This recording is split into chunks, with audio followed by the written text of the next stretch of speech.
across midfield. He's at the 30. It's a foot race at the 20, the 15, the 10, 5. Touchdown, Fayetteville! Purple Dog Football is on the air. It's good! It's good! With 4 seconds to go!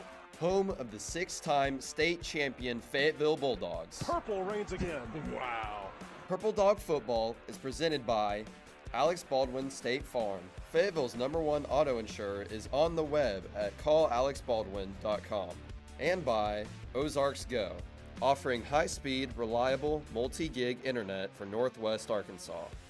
Purple Dog Football is also brought to you by Crane Buick GMC Springdale, Mellow Mushroom, Autoplex Collision Repair, United Country NWA Real Estate, Bank of Fayetteville, and by Crossover Hardware and Rental, Dana Boring Eagle Bank Mortgage, Nutriment, Everett Infinity of Northwest Arkansas, Jeremy Forbes Anchor Point Financial, Square One Trust Incorporated, Fayetteville Auto Park Toyota Chevy, First Community Bank, David's Roofing, and Wright's Barbecue. Now let's get you out to the field. With color analyst Blair Cartwright, here's the voice of Purple Dog Football, Matt Jones. And it's time for playoff football here in Fayetteville. The Purple Dogs with the first round of the 7A playoffs tonight against the Pulaski Academy Bruins. Kickoff coming up at the top of the hour. Fayetteville, the #4 seed from the 7A West for tonight's game.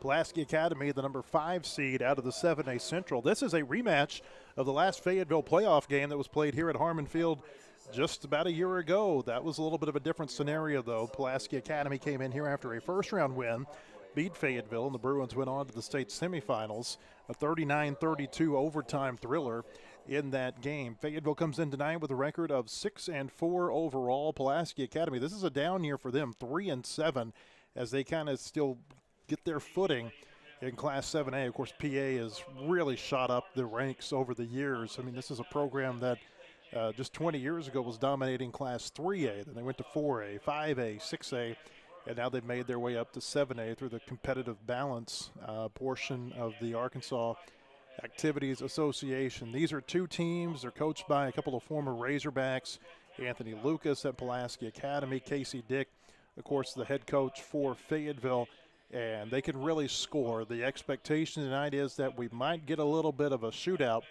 but it's a little bit of a different team than PA had a year ago when they came to Harmon Field and won. The winner here tonight goes to Bryant next week to take on the #1 seed out of the 7A Central, the Hornets.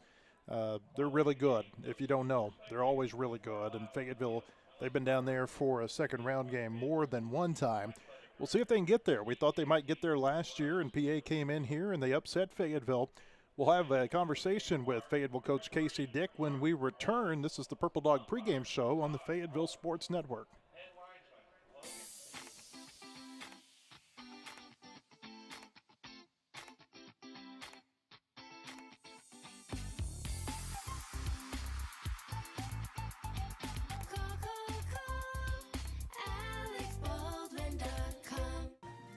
Family teaches us to value what we have. It's not about living under one roof. It's about staying connected, no matter where we are. Ozarks Go, keeping you connected to what matters most. We're here with Fayetteville coach Casey Dick. The Purple Dogs taking on Pulaski Academy tonight in the first round of the Class 7A playoffs. Coach, how has the week been, and how does your team feel going into this game? Yeah, I think it's been a great week of preparation for us. I thought it was good to keep our kids in a routine. And just get them out here and continue to play football and do obviously what we've been doing for the last 4 or 5 weeks, and just keep everybody the same. And I felt like it'll be beneficial for us this time of year with where we are. The kids we have playing certain positions and just going out there and playing football together. So I feel good about our preparation and what it's been like. And then obviously, thought like it's been a pretty good week. I want to ask you a little bit about the Harbor game last week. Caleb Johnson had a really good game for you guys, 4 touchdowns. I don't know that you've ever had a running back score 4 rushing touchdowns in a game here. So, I mean, it just kind of goes to show how rare that type of performance was from him. He wasn't the only one on offense, though. I mean, Kenyon, his twin brother's been playing really well for you. Had a big touchdown. Hank Hendricks seems like he's playing real well. It just seems like your offense is in a good spot right now. Yeah, and I think that's big for us. I think they're all playing together, which is really great to see. And I think those guys have really bought into understanding that it's been Kenyon one week, and it's been Charles one week, it's been Katavian one week, and it's been Caleb. So I think they're starting to figure out, certain teams will dictate and do certain things to try to take some stuff away, and it's, okay, well, who's the next guy out or the next guy in? Obviously, it's the running back or wide receiver, and I think they're just playing good complementary football, which is something that we talked to them kind of about that midway, point of the year of, hey, some teams are going to do some different things to take some things away, and we've got to capitalize and have an understanding, and I thought they've been really good at doing that and playing unselfishly.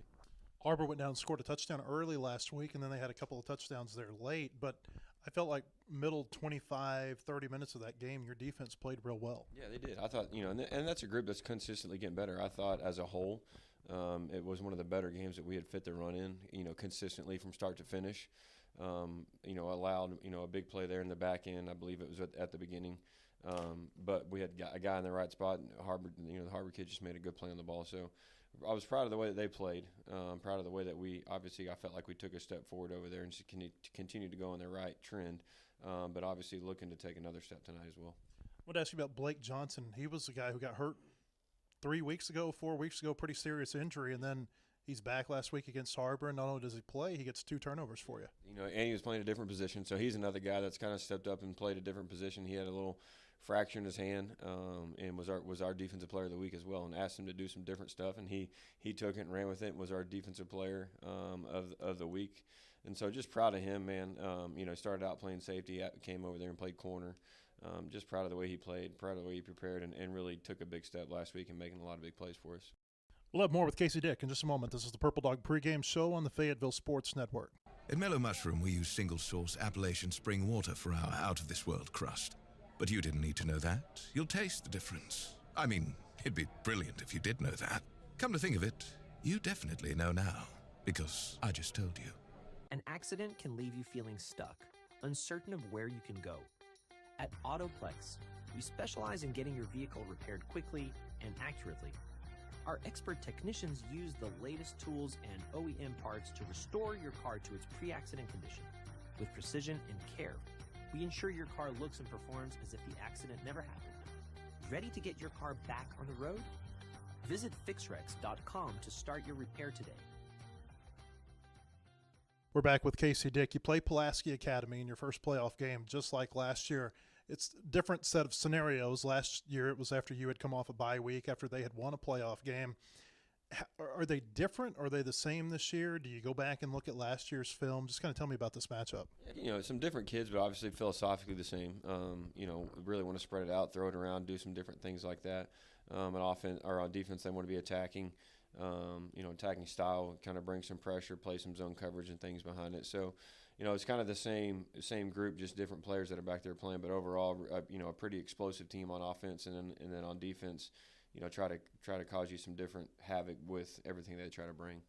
I joked with you a couple of weeks ago that at Rogers Heritage, you guys looked like Pulaski Academy with all the onside kicks, the 2-point conversions. They're a team that I feel like they really like you have to be on your toes at all times against that type of style. You do. You got to stay mentally locked in and understand that you're going to have to defend 4 downs. You're going to have to defend onside kicks, 2-point conversions. They're probably not going to punt, obviously.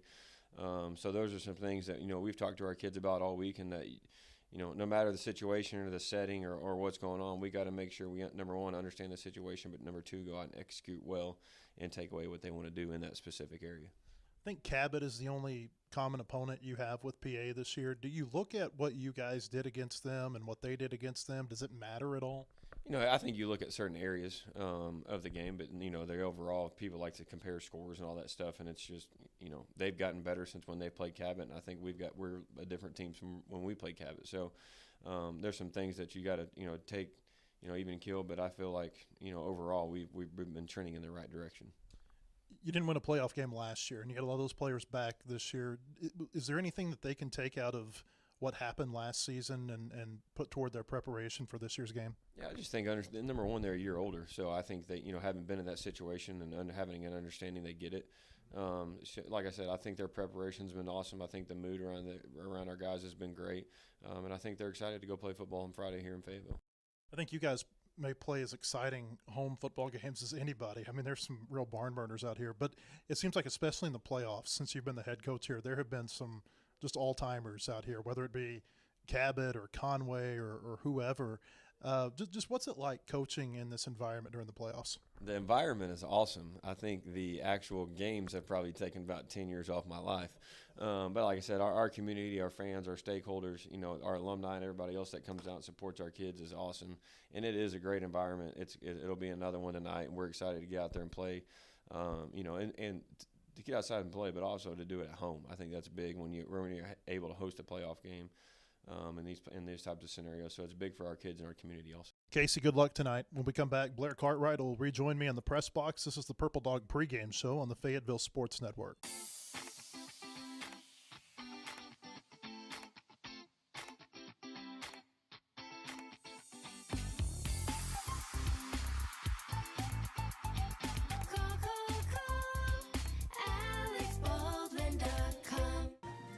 Family teaches us to value what we have. It's not about living under one roof. It's about staying connected, no matter where we are. Ozarks Go, keeping you connected to what matters most. And we welcome you back into Harmon Field as we continue our march to kick off, top of the hour, Fayetteville and Pulaski Academy in a first-round playoff game. And we're going to step away for just a moment. We'll keep it here, but we'll turn the sound up where you can hear the national anthem and the Pledge of Allegiance.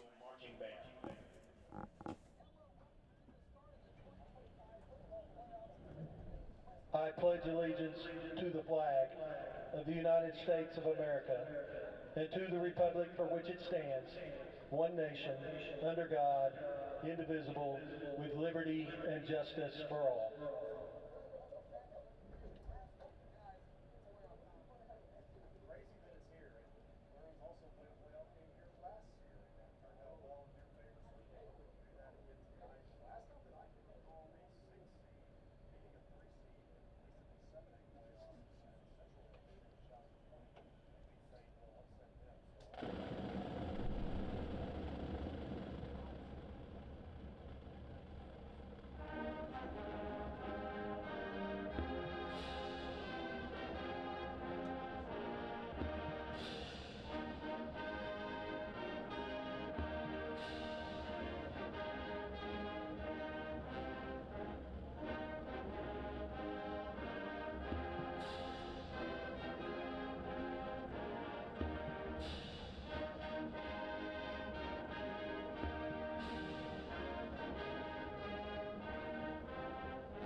Please remain standing for the Fayetteville High School alma mater.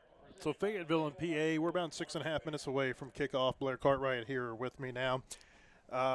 We talked about it a little bit earlier, Blair. I mean, it was a game last year that was quite the barn burner here. But, yeah, I mean, it's two different teams. You think about, different quarterbacks, different just different rosters in general.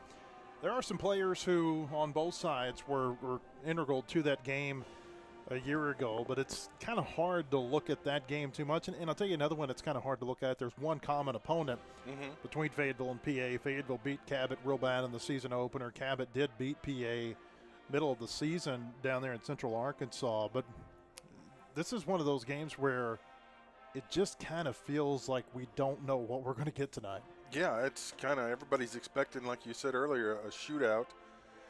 But we kind of like what we thought with the Texas game earlier this year, and it turned into somewhat of a defensive battle. So we'll see. I'm watching some video this week. Of course, it brought back some memories from last year's game that was nip and tuck, back and forth. They run a lot of misdirection, motion, and they run it well. Yeah. And you've got to stay disciplined and stay in your lanes defensively. They've got a young quarterback. He tends to throw some interceptions, so there's an opportunity for turnovers. Got to take advantage of that. Turnovers are going to be huge tonight. I mean, whoever does not turn the ball over is going to have a big advantage. I think if you can score first, you have an advantage because then it puts the pressure on the other team. So we'll see what's going to unfold. It's not a very big crowd, so you kind of wonder what the emotion's going to be like tonight. I wonder if it's not a big crowd or if it's going to be a late arriving crowd. There's a lot going on here in Fayetteville. There's a Razorback basketball game that's about to tip off in 5 minutes at Bud Walton Arena right across the street. Razorback soccer game and the NCAA tournament going on across the street as well. So we'll see if that plays a factor in terms of how many people are here. But, this is a little bit of a surprise that you would think there'd be more people in the crowd here tonight. There's just not a lot of energy in the air right now, which you expect in the playoffs. So, sometimes you got to create your own energy. So it's going to be important for the Bulldogs to create their own energy tonight and fill the void in a way. I don't know if it helps PA or not, honestly. Yeah, I am surprised that the crowd's not bigger here tonight. There was a big crowd here for Harbor last week. I don't know where the people are. Yeah, So maybe they're stuck in traffic, which is entirely possible. that is possible on a night like this, especially as close as we are to Bud Walton Arena. And like we said, the soccer game going across the street, too. Fayetteville players making their way out for the opening coin toss. The captains tonight for the Purple Dogs, Cole Mobley, also Will Price is a captain tonight, Matthew Heckman, and Hank Hendricks.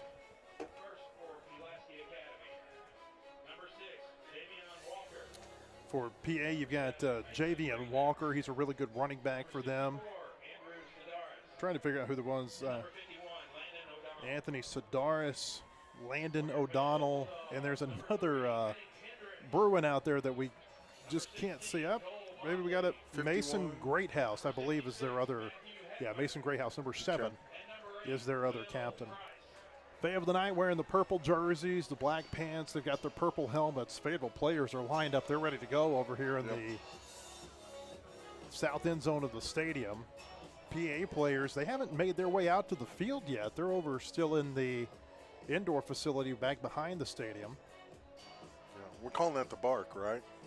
The Bark, which had a little bit of a spark last week. A light fell and caused a little bit of a fire inside there. Oh, my. Overnight. That's what that was. Yeah. Okay, yeah. Mark Wallace is our referee tonight.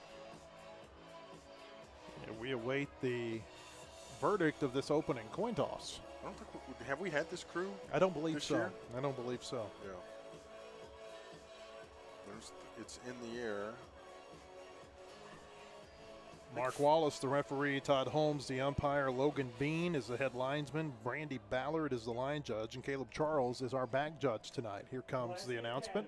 Has won the toss and elected to receive. All right, so PA wants the football.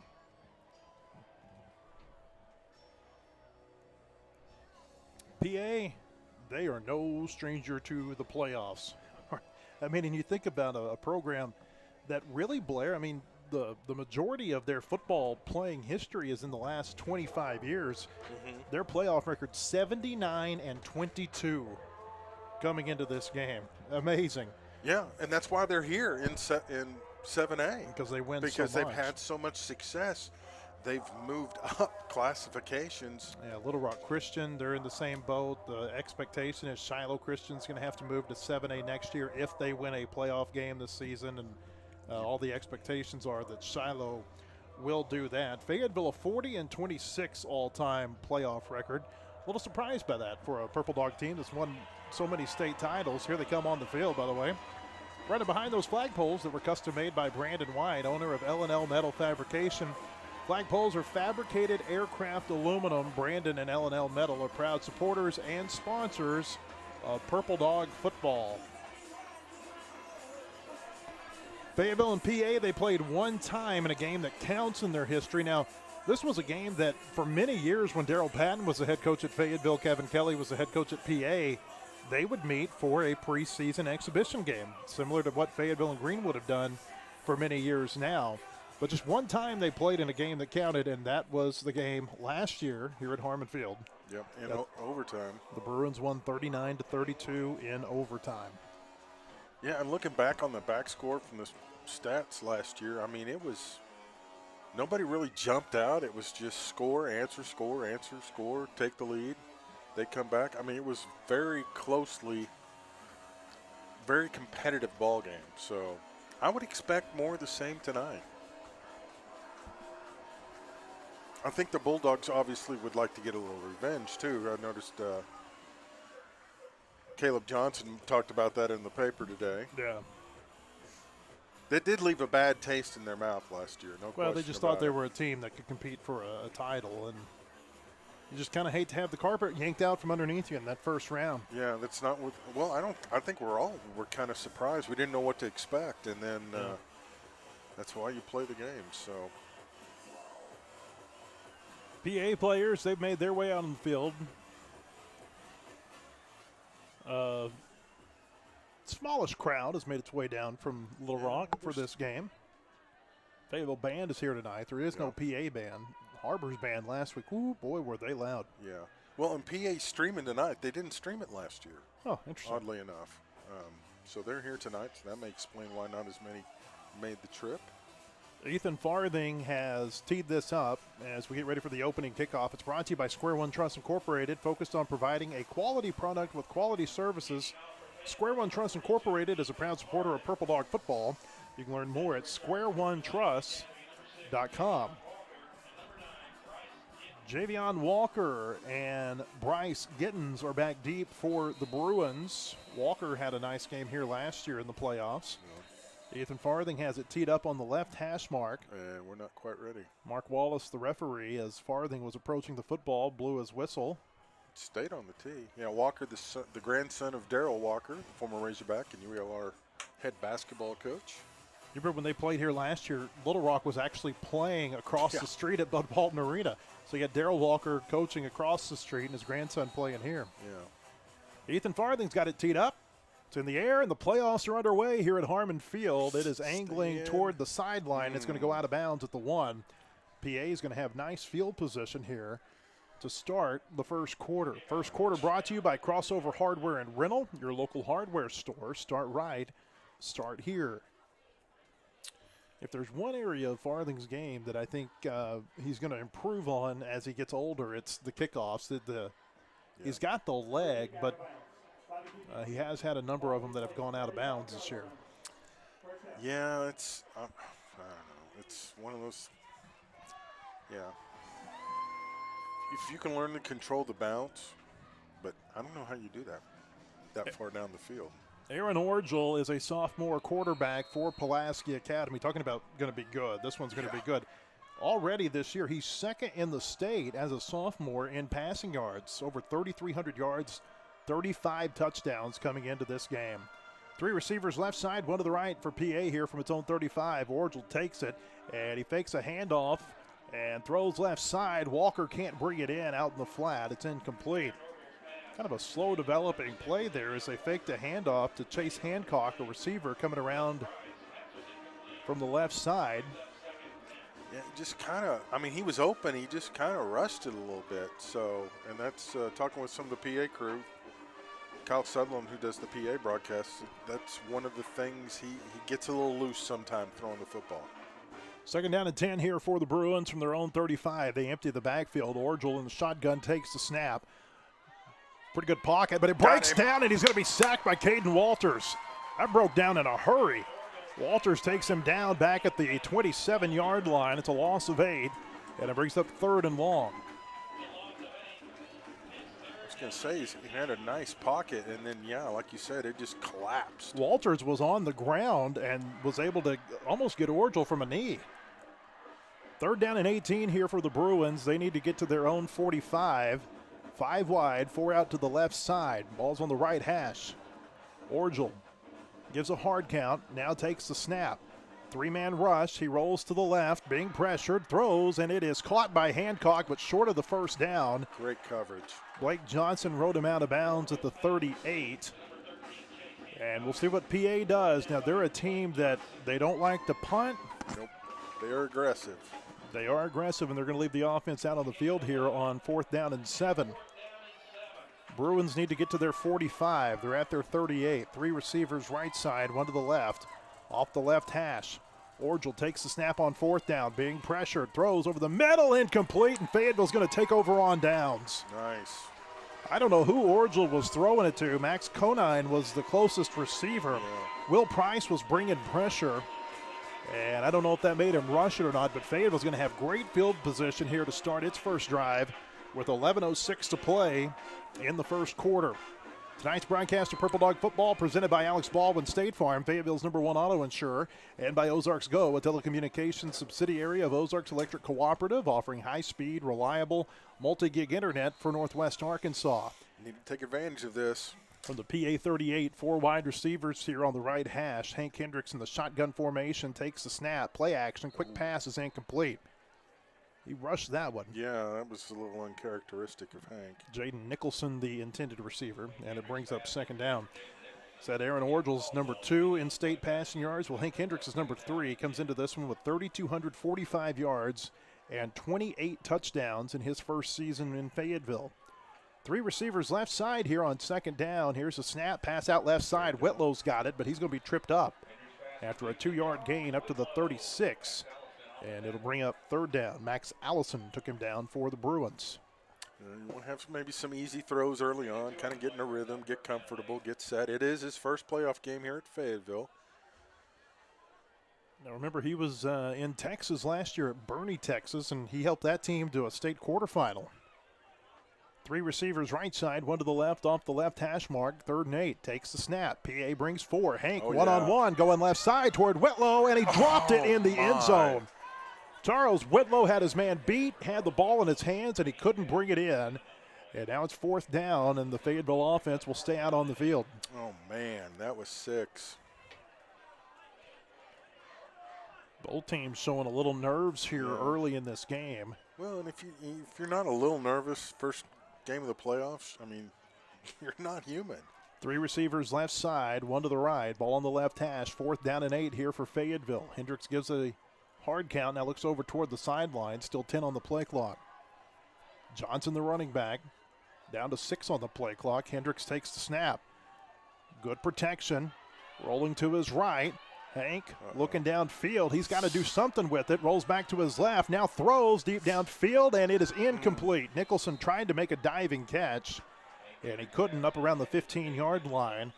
Both of these teams have gone 4 and out. We've had 2 possessions, and not even 2 minutes have come off the clock. Well, that was coverage. They did a nice job covering our receivers, and nobody was there. Great protection by the offensive line, but, yeah, if the quarterback's got nowhere to throw it. Bank of Fayetteville is a bank in your corner and a proud supporter of Purple Dog football. PA's got it back here at its own 36. 10-13 to play first quarter. 4 wide receivers. Orgel in the shotgun. Takes the snap. Here's the give. Walker's going to go right side across the 40. He'll get to the 42 before he's taken down.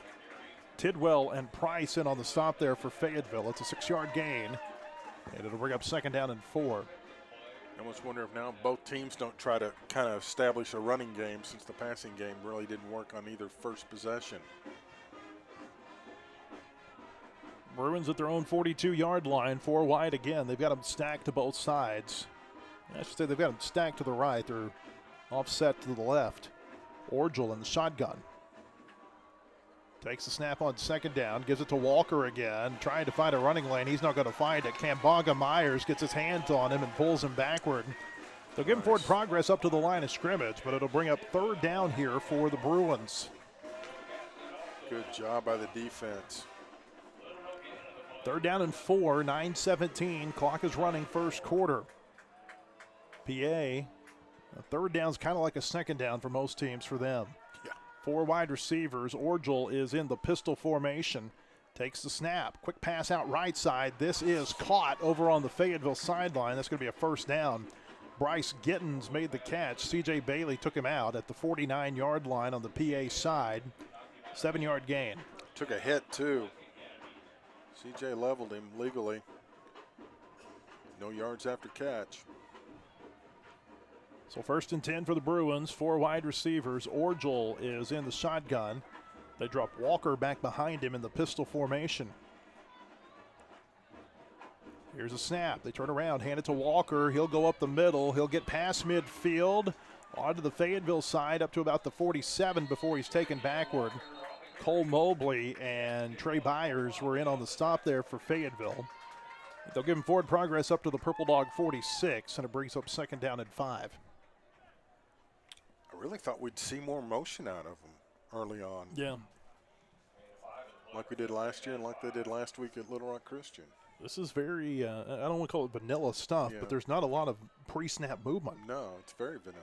2nd and 5, play action. Orgel looking right side, throw, and he's got Gittens, and it's off his fingertips, incomplete. I don't know that he was going to be able to come down in bounds, even if he made the catch. He was right on the sideline. But Fayetteville dodges a bullet there. He was wide open behind the secondary. Yeah, we're very fortunate there that he couldn't come up with that. So 3rd down and 5. Both offenses missing some early plays that they normally would make. It does feel like nerves might be a little bit of a factor right here. 3 receivers left side, 1 to the right, off the right hash from the Fayetteville 46. Orgel, quick pass left side. It is caught at the 45 up to the 40, and this is going to be a 1st down. Hancock with the catch. Will Price took him down after a gain of 6 yards.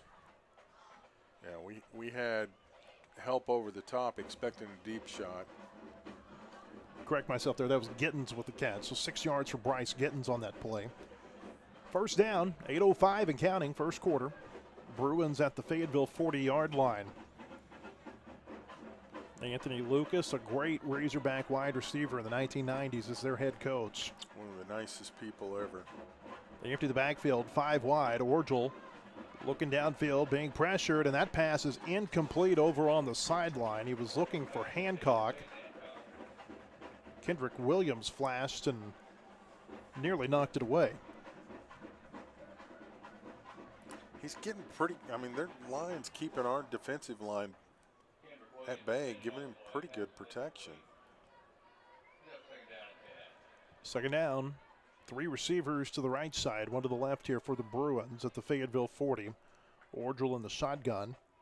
Takes the snap. Throws it. It is caught at the 35, powering forward up to the 31-yard line. Gittens again with the catch, taken down by Tidwell. It's a 9-yard gain, and it'll bring up 3rd down and 1. Anthony Lucas, 48 and 15 in his career at PA. Pretty amazing. He's kept it going, what Kevin Kelly built. 3rd down and a yard. Walker steps up to the left side of Orgel in the shotgun. 4 wide receivers. PA at the Fayetteville 31. Walker gets the call, starts up the middle, goes right side, dancing around. I don't know that he got there. A flag comes in at the end of the play. He never got to the 40, or the 30. Spence Palladino and Caden Walters took him down, but we got to see what this flag is.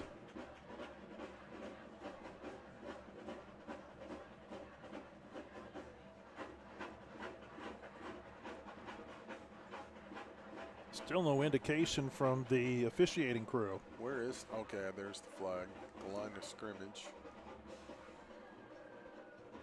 It came in from the umpire, and it's going to be a face mask. Yeah, that's what I was afraid of.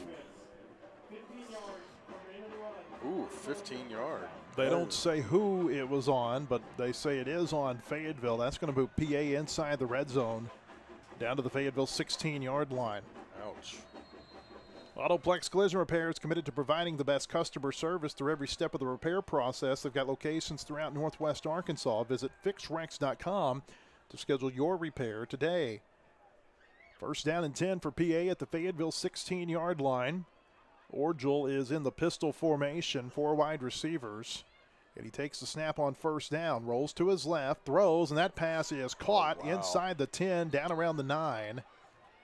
Ooh, I think we've got a player shake. No, he's up, okay. Hancock with the catch for PA down to the 9-yard line. A gain of 7. It brings up 2nd down. I think Fayetteville's going to have to start bringing some pressure against him. He's got too much time to throw the ball. Yeah, got to make him make a quick decision. Here's a quick pitch. Oh, left side. Greathouse has it. Going across the 5. He'll get up near the, well, they'll mark him at the 5. So Greathouse, a little play design there to get him the ball. Jax Tidwell took him down. And that'll be a first down for PA. It'll be 1st and goal now for the Bruins with 6:07 to play in the first quarter. Wow, that was pretty nifty. At the 5-yard line, they've got 2 running backs. Now they shift everybody over to the right side. 3 receivers right, 1 to the left. Walker stays in as the running back. Orgel takes it, rolls right, looking to throw over the middle. It is picked off by Fayetteville at the goal line. Back out across the 5. He's at the 10. This is Tidwell at the 20 with blockers. Across the 30. Tidwell at the 40. He's at midfield. 45 at the 40 and knocked out of bounds at the Fayetteville 37-yard, the PA 37-yard line. Holy cow. Jax Tidwell. They had to have a play down on the goal line, and he gave him one. Big time. An interception, and he returns it 62 yards. They mark him out at the PA 38-yard line. Mama is happy. Yes. Wow. What a big play there for Fayetteville defensively. Oh, yeah. I mean, that's... First down for the Purple Dogs. 2 receivers left side. Hendricks takes it, gives it to Caleb Johnson running right side. He's going to be hitting the backfield and taken down for a loss. Caleb Johnson taken down at the 39. You do not see that often. And on the stop that time for a PA was Andrew Manning and Max Burns. It'll bring up 2nd down and 11 here for Fayetteville. Purple Dogs have 2 receivers left side, 1 to the right, tight end to the left. Now they bring Whitlow in motion. They fake it to Caleb Johnson. Hank Hendricks steps up, throws it, and it is incomplete. Whitlow, the intended receiver, he was wide open out in the flat, but Hendricks was being pressured, and he overthrew him. You know, I almost wonder if that ball didn't get tipped coming out of his hand by one of the defenders coming in giving him pressure. So 3rd down and 11 here for Fayetteville. The Purple Dogs need to get to the PA 28. They need to capitalize on this turnover. Yeah. Fayetteville offensively hadn't done anything yet. No, and we've had good field position both drives. 5 wide, empty backfield. Hendricks in the shotgun. PA shows blitz, and here they come. Good protection. Hank throws. Caught across the 30, and that's going to be near a first down, and it will be a first down. Yes. Katavian Taylor with the catch for the Purple Dogs, and he gets right to the first down marker at the 28. An 11-yard gain. I think they're going to give him a first down. They still haven't signaled. Boy, I thought he was at the 28. They're looking at the marker, and there it is. It's a First Community Bank first down for Fayetteville up to the PA 28-yard line. Nice 3rd down strike there for Hank Hendricks. 2 receivers right side, 2 to the left. Here at the PA 28, Johnson is the running back in the shotgun. Hendricks takes the snap, gives it to Caleb up the middle. Broken tackle, gets across the 25. Oh, no. He falls forward to the 22. The ball came out, but they say he was down. Okay. A 6-yard gain there for Johnson, and it'll bring up 2nd down and 4. Clock runs, 4:39 to play. We're scoreless here in the first quarter. If you just joined us, PA was knocking on the door. Fayetteville made an interception at the goal line. 2nd down here for Fayetteville from the 22. Johnson gets it again across the 20. He's at the 15. And this is going to be a First Community Bank first down to the PA 13-yard line. Burns on the stop again for the Bruins. Finding something with the running game right now. Fayetteville up to the line quickly inside the Fayetteville Auto Park Toyota Chevy red zone. 3 receivers left side. They'll give it to Caleb Johnson again. Runs right side, breaks a tackle, and he'll get forward to the 11. Could have gone for a loss of 1. It goes for a gain of 2 instead. Yeah, kind of lost his footing. Brings up 2nd down and 8.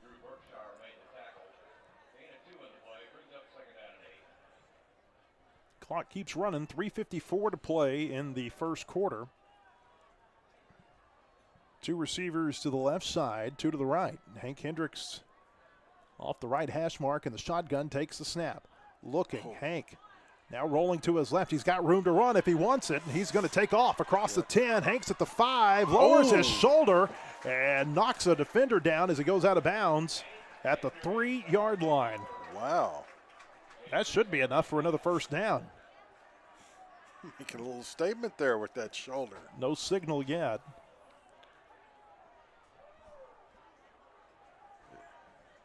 Are they not spotting it at the 3? I guess not. They're going to put it down. Hold on. They're Here's the snap. They give it to Caleb Johnson up the middle. Broke a tackle. Touchdown, Fayetteville. Caleb Johnson goes in from 3 yards out. And the Purple Dogs strike first here with 3:29 to play in the first quarter. Didn't matter after all.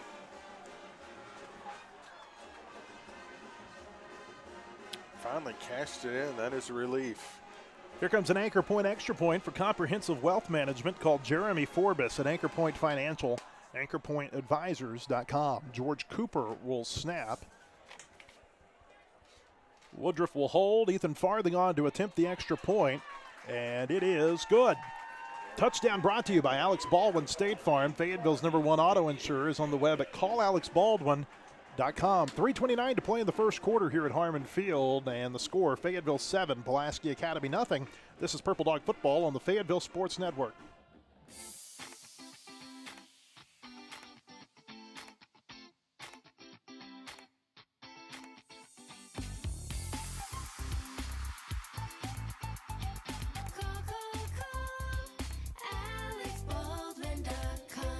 At Mellow Mushroom, we use single-source Appalachian spring water for our out-of-this-world crust. But you didn't need to know that. You'll taste the difference. I mean, it'd be brilliant if you did know that. Come to think of it, you definitely know now, because I just told you. Mellow Mushrooms, home to great pizzas, salads, and calzones, plus a full bar with 27 drafts on tap. Locally owned and operated at 1460 East Augustine Lane since 2008. MellowMushroom.com. Ethan Farthing to kick it away after Fayetteville takes a 7-0 lead here in the first round of the playoffs. Farthing puts a foot into this one. It will be returnable from the 11. This is Gittins back out across the 15, the 20, running left side toward the PA sideline. Gets across the 25, and he'll give himself up out of bounds at around the 28. The touchdown drive for Fayetteville, Blair, set up by the big Jax Tidwell interception return. Yeah, that was huge. We finally cashed in. Good field position. 8 plays, 34 yards, and got on the board first. 3:21 to play in the first quarter. PA starting its third drive of the game. The Bruins, as we said, they got down to the Fayetteville 5 on their last drive. And the Purple Dog defense came up with a big play. 4 wide receivers here for the Bruins from their own 28, and now there's a stoppage in play. I don't know what's going on. Cole Mobley for Fayetteville. I think they're taking him out because he doesn't have his knee pads down far enough, Blair. Yes. And that is an emphasis. That is a rule of emphasis in high school. So they're going to send Mobley over to the sideline. You could see whenever they were talking to him, he was trying to pull his pants down a little bit, maybe to wear the knee pads, and he's working on them on the sideline too. Yeah, it's a high school rule. College doesn't have that rule, but high school still does. Blake Johnson, who's been so good for Fayetteville, comes in. We talked to Casey Dick in the pregame show about how well he played last week. First down, 4 wide receivers, and looking to throw over the middle. It is intercepted by Byers at the 44, across the 40. He's at the 30, the 25, at the 20. A flag comes out at the end, and Fayetteville with another interception. Wow. This flag is going to be on the return, Blair. Trey Byers just read the quarterback's eyes perfectly right there, and I think that was Caleb Sullivan who threw that pass. I don't believe that was Orgel. Okay.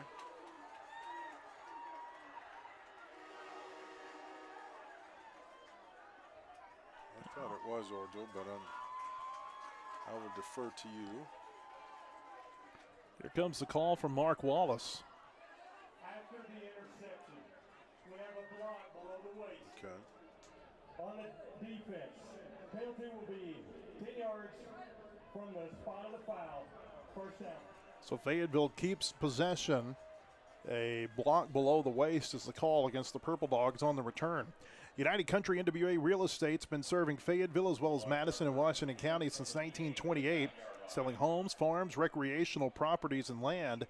They're a proud supporter of the Purple Dogs. You can visit them online at nwahomeandfarm.com.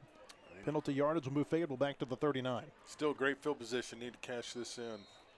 2 receivers to the left side, 1 to the right, tight end to the left, ball on the right hash. Now they move Caleb Johnson in motion out to the left. Hendricks throws it, and that pass was almost picked. I don't know what he was looking for, but I don't think he got it on that play because Erman Tolbert nearly picked that thing off, and if he caught it, Blair, he might take it to the house. Yeah, if he caught that, he was going to be gone. Oh, my. So Fayetteville dodges a bullet there. 2nd down and 10 for the Purple Dogs. 2 receivers to the right side, 2 to the left. Johnson is in the shotgun alongside Hendricks. Here's the snap. Hank throws right side. It is caught. Katavian Taylor up to the 31 and taken out of bounds there.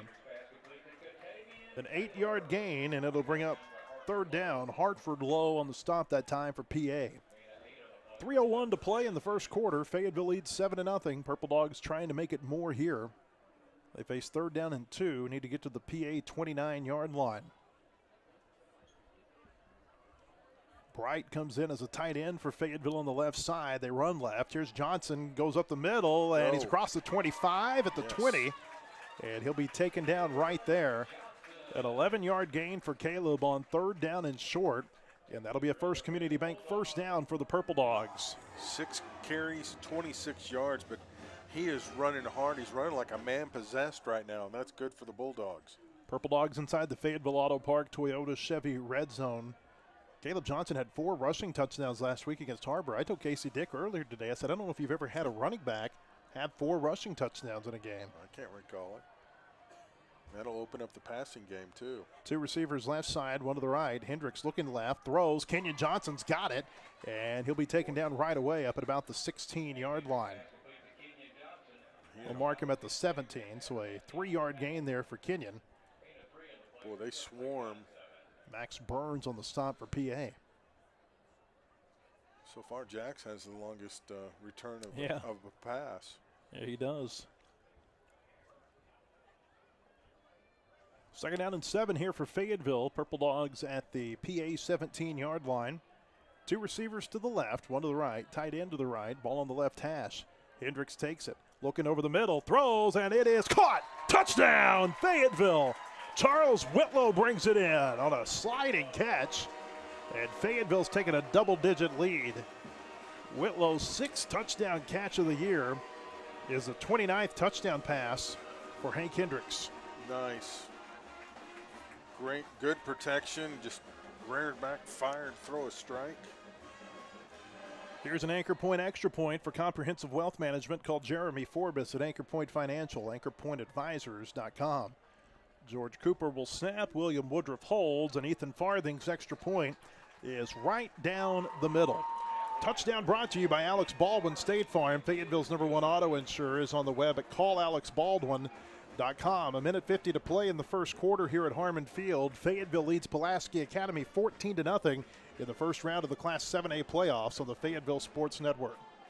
An accident can leave you feeling stuck, uncertain of where you can go. At Autoplex, we specialize in getting your vehicle repaired quickly and accurately. Our expert technicians use the latest tools and OEM parts to restore your car to its pre-accident condition. With precision and care, we ensure your car looks and performs as if the accident never happened.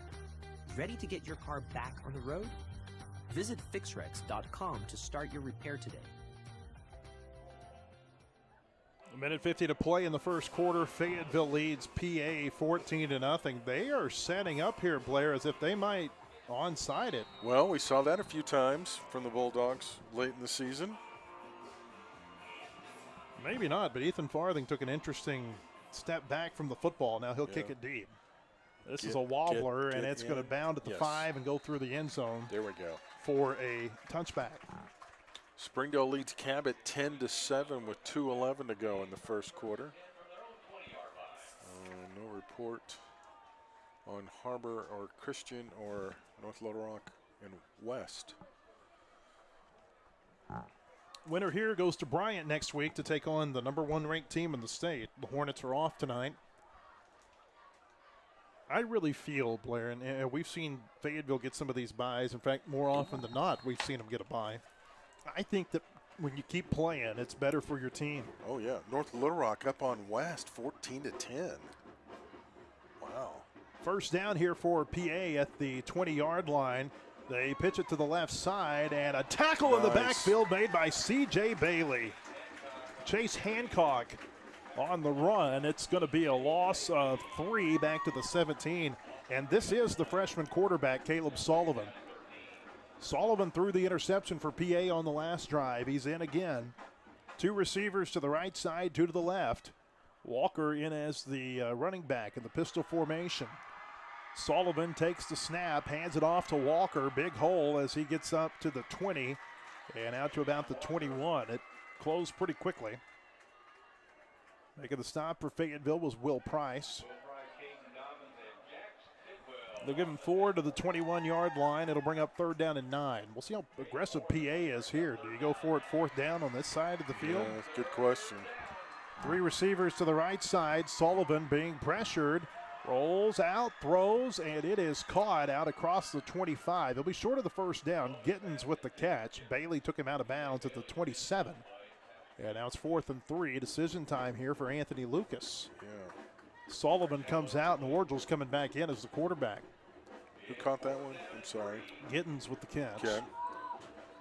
6 yards on the play. It's 4th and 3, and they're going to go for it. 49 seconds to play in the first quarter. Big play here for Fayetteville defensively. Yeah. Orgel, the quarterback, 2 receivers to the right, 2 to the left. Walker, the running back.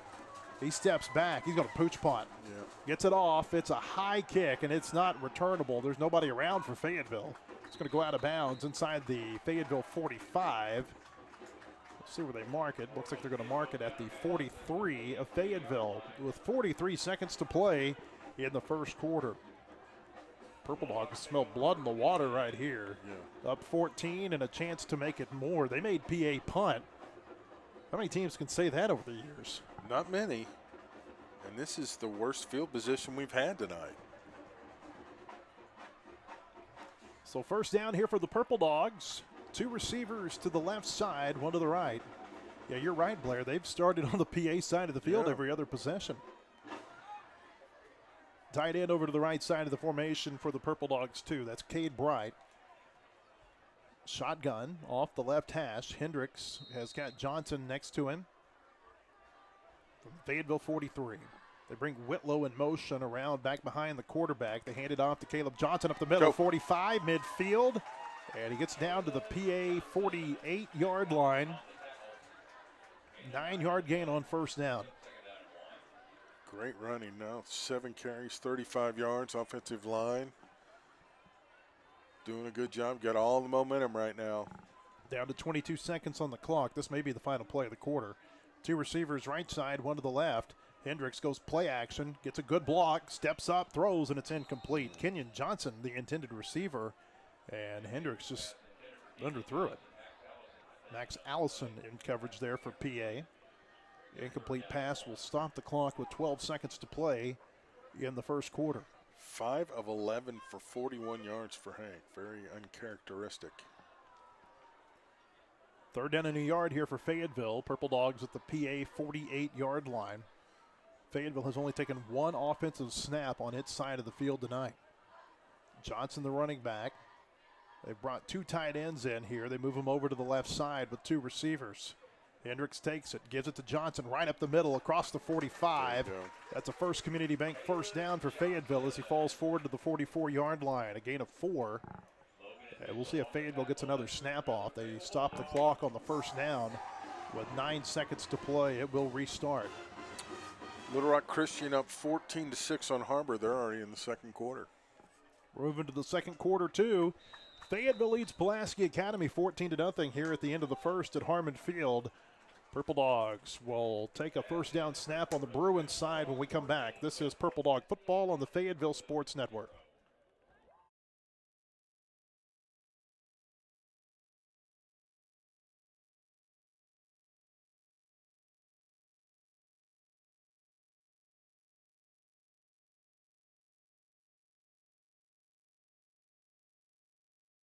The GM Giant, Crane Buick GMC of Springdale, gives you that winning feeling when you get huge Crane cash discounts on the best selection of new high-quality Buicks and GMCs. Be the Crane Cash champ and save on new Sierras, Yukons, Enclaves, Encores, and more. All backed by the Crane commitment, including a 100-year, 100,000-mile warranty. Now that's winning. That's the GM Giant. Crane Buick GMC of Springdale. Shop Crane Buick GMC of Springdale.com. Fayetteville leading Pulaski Academy 14-0 as we get ready to start the second quarter. Purple Dogs on the PA side of the field at the 44. Quickly, Alex Baldwin, State Farm Players of the Week for the Harbor game. Kenyon Johnson on offense, Blake Johnson on defense. Congratulations to them.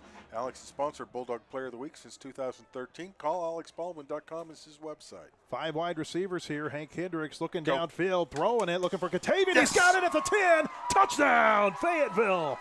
A 44-yard touchdown strike on the first play of the second quarter. Katavian Taylor got loose. Boom.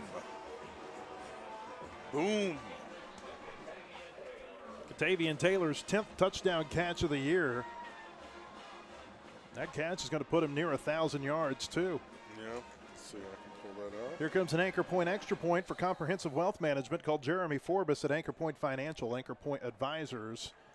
.com. Cooper snaps, Woodruff holds. Ethan Farthing's kick is good. 1,036. Touchdown brought to you by Alex Baldwin State Farm. Fayetteville's #1 auto insurer is on the web at callalexbaldwin.com. It's all Purple Dogs right now here at Harmon Field. Our score with 11:52 to play in the second quarter. Fayetteville 21, PA nothing. This is Purple Dog football on the Fayetteville Sports Network. Family teaches us to value what we have.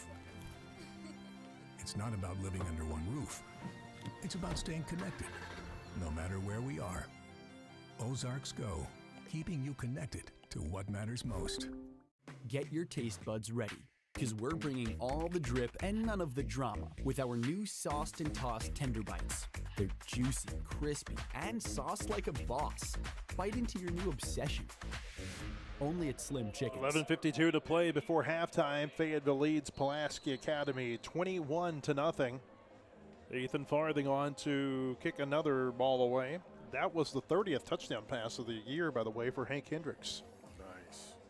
Farthing's kick is high end over end, and it will be returnable from the 3. Back across the 5, going right side across the 10, the 15, out across the 20, 25, 30. 35 at the 40, still going up at midfield, and finally pushed out of bounds. Gittins at the Fayetteville 44-yard line. Big time return right there for Gittins. That goes for 53 yards. Palladino made the stop for Fayetteville. 3 kickoff returns for 70 yards, and he's caught 4 passes for 28 yards. He's kind of their offense right now. Checking in across the street, Arkansas women's soccer leads 1-0 over Dartmouth. Late in that game in the NCAA tournament, Razorback basketball men lead Sanford 36-28 late first half. 4 wide receivers. Orgel's come back in as the quarterback for PA from the Fayetteville 44. Orgel takes the snap, hands it off. This is Walker. He's going to get 3 up to the 43. It'll be taken down by Jax Tidwell. Caden Walters also in on the stop there for Fayetteville. Good pressure. Making him juke side to side instead of going forward. 11:19 to play in the half. Fayetteville up 21-0. Second down and 7 here for PA. Second down and 9 at the 43-yard line. Orgel looking to throw, being pressured, dumps it off. It is caught by Greathouse across the 40. Gets a block at the 35, the 30, and he'll get himself up out of bounds near the 25-yard line. An 18-yard gain and a first down for the Bruins. 11:03 to play in the first half.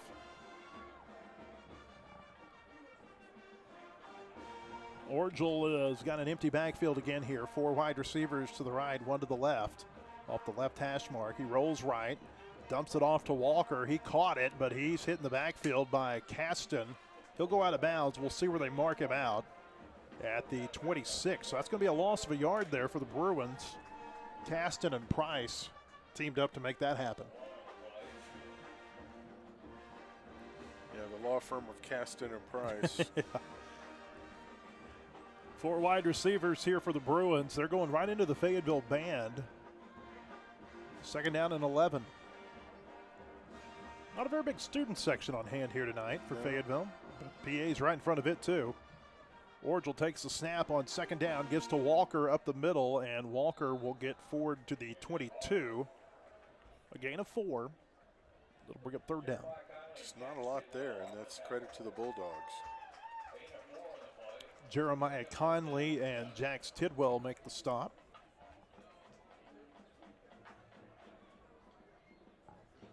Springdale now up 17-7 on Cabot.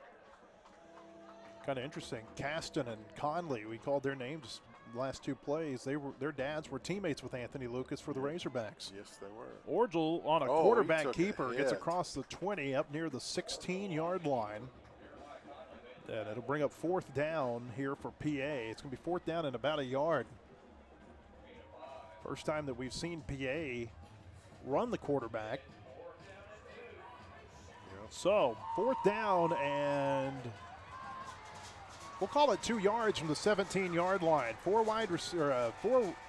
wide receivers, empty backfield, 4 to the left side, 1 over to the right. PA down to 12 seconds on the clock, looking toward the sideline. Orgel takes the snap, looking to throw, and it is caught inside the 10, down to the 6-yard line.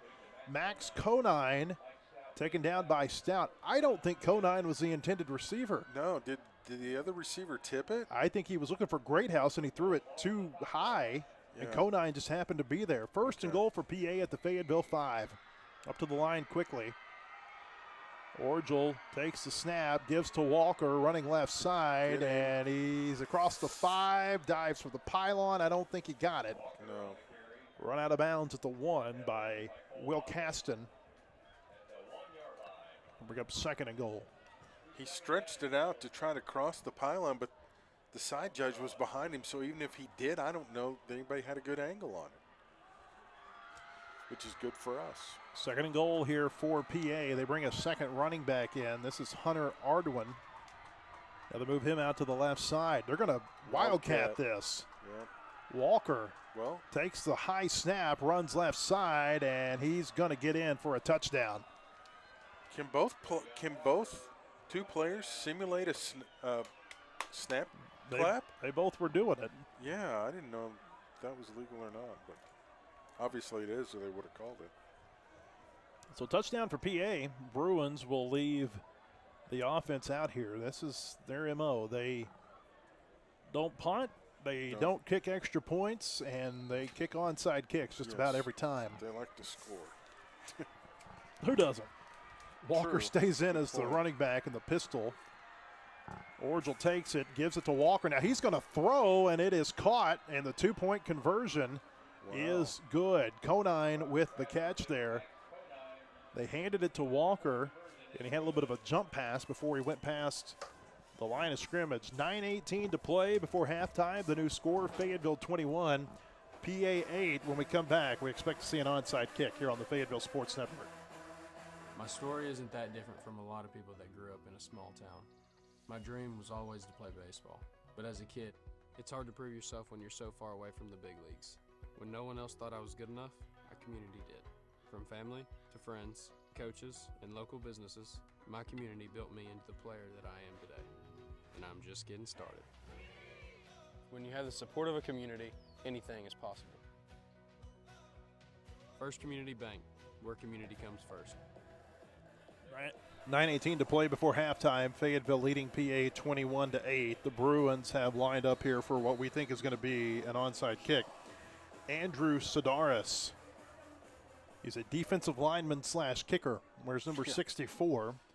He's got it teed up. He's got 6 of his friends over to his right. Yeah, obviously where he's going. Well, no. Oh, they're going to bring in a different kicker now to kick this away, and Fayetteville's going to cover it. Purple Dogs were ready for it.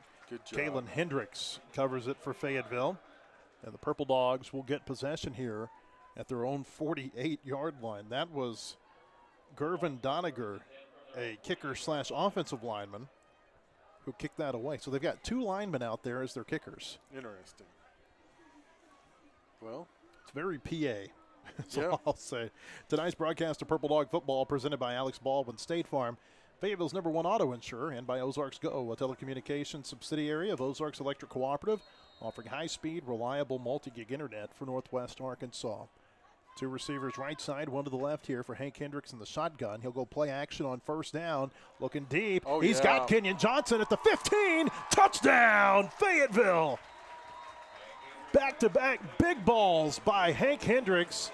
This one goes for 52 over the top to Kenyon Johnson, and Fayetteville adds to its lead.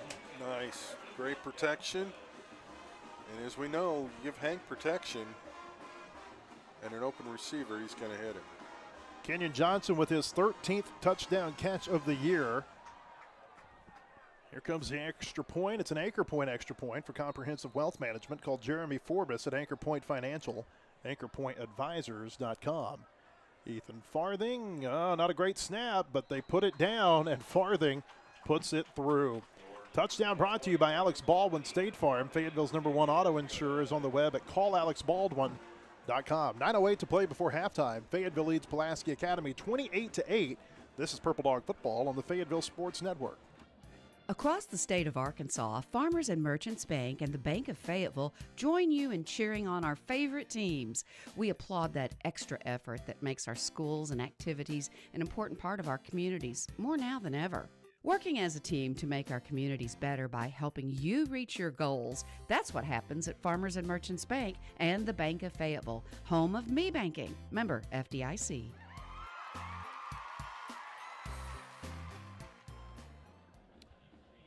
.908 to play before halftime. Fayetteville leads Pulaski Academy 28-8. Hank Hendricks has thrown 3 touchdowns tonight. I like these one-play scoring drives. They're easy to keep up with. I'll check his numbers here in just a second. Fayetteville's run 2 plays here in this quarter, and both of them have been long touchdown passes, 52 and 44 yards. Farthing tees it up. It's ready to kick it away. This is a high and over-end kick, and it will be returnable from the 6. This is Gittens again. Goes right side across the 15. Gittens gets to the 20, and he's going to be flung out of bounds. Johnson on the stop. Blake Johnson on the stop for Fayetteville. They will mark Gittens out at the 21-yard line. Hank now 7 of 13 for 137 yards and 3 scores. And Katavian with 3 catches for 63 yards and a score. Kenyon 2 catches, 55 and a score. Charles 1 for 19 and a score. 9 minutes to play before halftime. Fayetteville up on PA 28-8. The Bruins starting this drive here from their own 21. Orgel is the quarterback. 3 receivers left side, 1 to the right. Takes a snap, rolling to his left. Throws across his body. This is a wobbler, and it's incomplete. He was looking for Gittens. Blake Johnson, Trey Byers, and Will Price. Cole Mobley there, all in coverage for Fayetteville. Good coverage. Good coverage. West has regained the lead on North Little Rock, 17-14. Oh, now they just kicked the field goal, so it's 20-14. 2nd and 10 here for PA. They got 3 receivers right side, 2 to the left. Empty backfield. Off the right hash mark from the Bruin 21. Here's the snap. Orgel looking left side, throws, and Gittens has got it across the 35. He'll get up to the 39 before he's taken down. Trey Byers on the stop for Fayetteville. An 18-yard gain for the Bruins and a first down. What year is Gittens? Junior. Junior, yeah. They're a pretty young team. A lot of these players are juniors and sophomores. 4 wide receivers from the PA 39. First down. Orgel takes it, gives it to Walker, starts right, goes left, and he's hitting the backfield. He's going to be taken down for a loss. Blake Johnson hit him first, and then Palladino and Will Price finished him off. He gets a very fortunate spot right there, up to the 39. They'll give him the line of scrimmage. It'll bring up 2nd down and 10. But a good job to stretch it out, keep him going laterally instead of upfield. 3 receivers to the right side, 1 to the left. Play action. Orgel throws out right side. Greathouse behind the line of scrimmage. Hit by Price and taken down for a loss. Will Price with a great open field tackle on Mason Greathouse. It's a loss of 2 back to the 37, and that'll make it 3rd down and 12. Nice job by the defense. 7:47 to play before halftime. Third down, play action. Orgel takes the snap, throws, and it is caught, but short of the first down marker. Max Conine with the catch. Will Caston with the stop. They'll mark him down at the PA 47. 4th down and 2. We'll see what PA decides to do here. I think they're going to go for it. Yeah. 5 wide. 3 receivers to the right side, 2 to the left. Ball's right in the middle of the field. PA needs to get to its own 49. A hard count. Now Orgel looks over toward the sideline.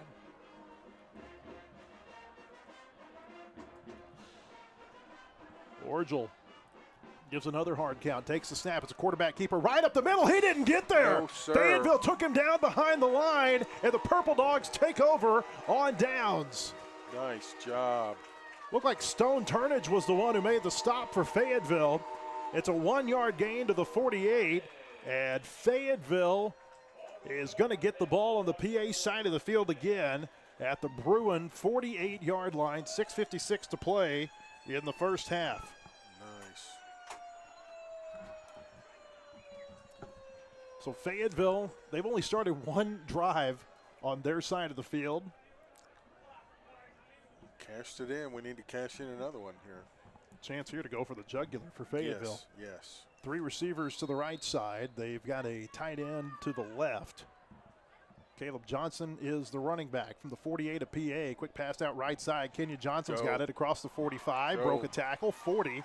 And they'll spin him forward up near the 36-yard line.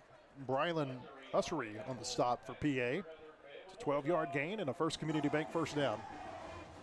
That is his 3rd catch for 67 yards after having a monster couple weeks the last 2 weeks. 3 receivers left side here for the Purple Dogs on first down. They give it to Caleb. Goes right side across Look the out. 30. Broken tackle at the 20. He's at the 10. Touchdown, Fayetteville. Caleb Johnson goes in from 36 yards out. His 2nd touchdown of the night. His 6th in 2 weeks. 9 carries, 75 yards, and he is on a roll. It's on fire. Here comes another Anchor Point extra point for comprehensive wealth management called Jeremy Forbes at Anchor Point Financial. AnchorPointAdvisors.com. George Cooper will snap. William Woodruff will hold. Ethan Farthing on for his 5th extra point of the night. And this one is good. Touchdown brought to you by Alex Baldwin State Farm, Fayetteville's #1 auto insurers, on the web at callalexbaldwin.com. 6:33 to play before halftime. It's all Fayetteville here at Harmon Field. Our score, Fayetteville 35, Pulaski Academy 8. This is Purple Dog Football on the Fayetteville Sports Network. The roof is a home's main defense against the elements, so services like upkeep, repairs, and upgrades are vital. David's Roofing is the only roofing contractor in Northwest Arkansas that has the prestigious Select Shingle Master rating from Certainty. With David's Roofing, your roof is in good hands. Looking for homes in Fayetteville? Looking for a lakefront property in Northwest Arkansas? A cattle operation? Hunting land? We've got you covered. United Country NWA Real Estate relies on a proven blend of local expertise and national marketing to serve our clients. We've served Fayetteville since 1928 and proudly support our Fayetteville High School Bulldogs. Find your freedom with NWA Real Estate. 6:33 to play before halftime. Fayetteville leads Pulaski Academy 35-8 after a 36-yard touchdown run by Caleb Johnson. Ethan Farthing's kick is high and returnable from the 10. Back across the 15. This is Gittens. He'll get to the 20 and taken down just past the 20 by Christian Bailey. Like these drives. Short and sweet. Short and sweet. 8 Productive. for 34, 5 for 39, 4 for 57, 1 for 52, 2 for 48. So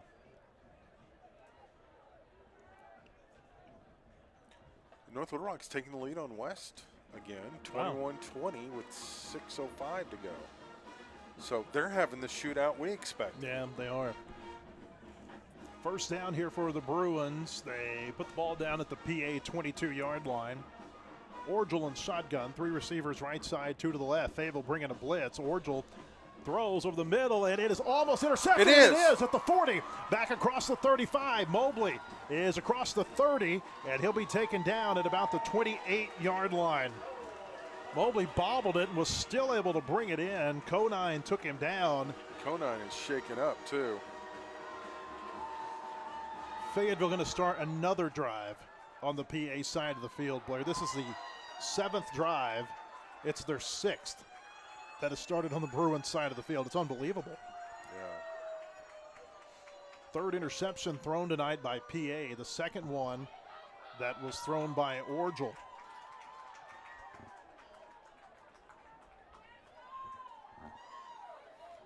Wow. You never know what to expect in these games, but No. I don't know that I expected this. No. This has been impressive by Fayetteville, and you think about the early game jitters they had, where they might be without that. Yeah. Yeah.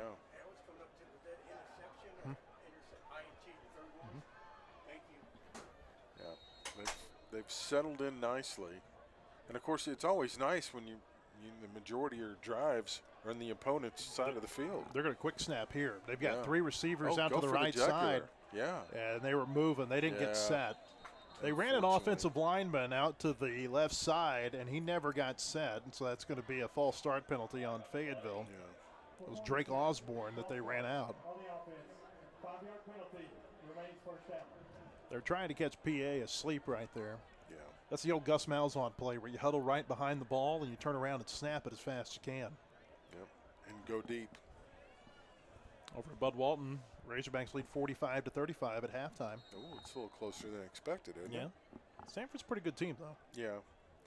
2 receivers left side, 1 to the right here for Fayetteville. Tight end to the right. Off the right hash from the PA 33. Here's the snap. Play action. Quick pass out left side. They throw it back to Caleb goodness. Johnson. Stiff arm, and he'll get up near the 25. Kenyon caught it. Flipped it back to his twin brother, Caleb. Okay. They take Caleb down at the 26. I think that's got to go down as a reception for Caleb. Okay. He tossed it, and I'm like, who's there? And then there was Caleb, so thank goodness. Fayetteville bringing out the tricks here. Yeah, you almost, well. From the 26, 2nd down, 2 receivers left side, 1 to the right. Play action. And Kendricks backpedaling. Now rolling to his right, trying to get away from pressure. Throws it up and incomplete. Yeah, smartly. Throw it out of bounds. Yeah, you don't want to get sloppy right now. There is a flag out on the 30. You can't take your foot off the gas too much here. I mean, granted, you've got a lead, but you don't want bad habits to creep in because there very well may be a game next week. The indications are that this is going to be against Fayetteville. Mark Wallace is our referee. Personal foul on the offense. 15 yards from the previous spot. Remains 2nd down. Same problem we had last week, too. You get an officiating staff that they don't give you more details. They just call a personal foul against Fayetteville. No rhyme or reason. Where was it? They threw the flag at the 30-yard line. I think it might have been on Fayetteville's left tackle. Okay. Which would be Osborne, who had the false start earlier. Yeah. Penalty moves them back to the 41. It's 2nd and long from there. 2nd down and 23. Hendricks. He's got 4 receivers, 2 to each side. Takes a snap. PA's bringing the house. Hank steps up, rolls to his left. Now throwing deep downfield to the end zone, and it is incomplete. Almost picked. Oh, wow. Off the hands of Nicholson in the end zone. And it'll bring up 3rd down. And coverage there for PA was Max Allison. Nicholson almost came up with it off the deflection. 5:28 to play before halftime. Fayetteville leads PA 35-8. With the Purple Dogs facing 3rd down and long here at the Bruin 41-yard line. He just throws such a tremendous deep ball and can put it exactly where he wants it. 4 wide receivers. PA shows blitz, and they're fortunate they didn't come across the line. Down to 6 on the play clock. Hendricks down to 2 seconds. Just gets the snap off. Looking to throw over the middle, and it's caught across the 30. 25 at the 20. This is Whitlow at the 10. Whitlow, touchdown, Fayetteville. Wow. Just threaded the needle, didn't he? Just a little slant. It goes for 41 and another touchdown.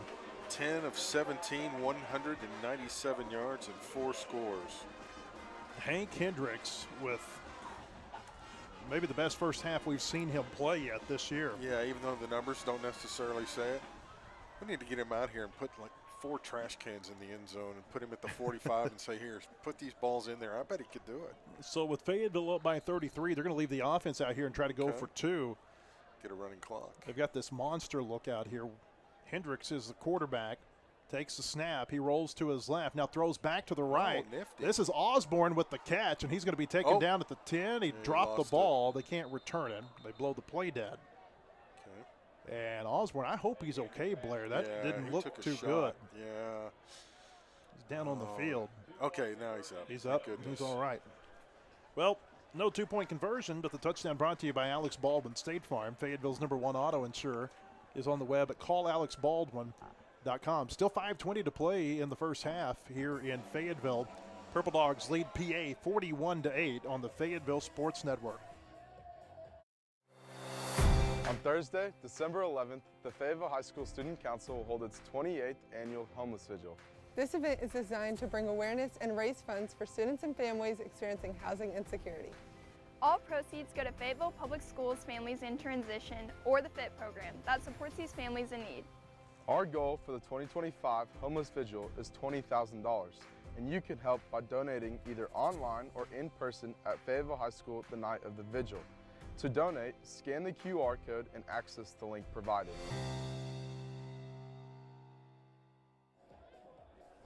5:20 to play before halftime. Ethan Farthing on to kick it away again. It will return at the 9. Gittins goes to the right side. He'll get past the 15, the 20, 25, and out of bounds up near the 30. Spence Palladino on the stop for Fayetteville. He's had a nice night returning. Yeah, he really has. He's had a lot of opportunities. Yeah, well, that does help. Yeah, 6 returns for 115 yards, but wow. I don't know that I would have believed you if you told me we would have 41 points and there's still over 5 minutes left in the second quarter. Mm-hmm. I'd take it, but I don't know. I would have believed you. They brought Sullivan back in as their quarterback. This is the freshman. 3 receivers left side, 2 to the right. PA from its own 31.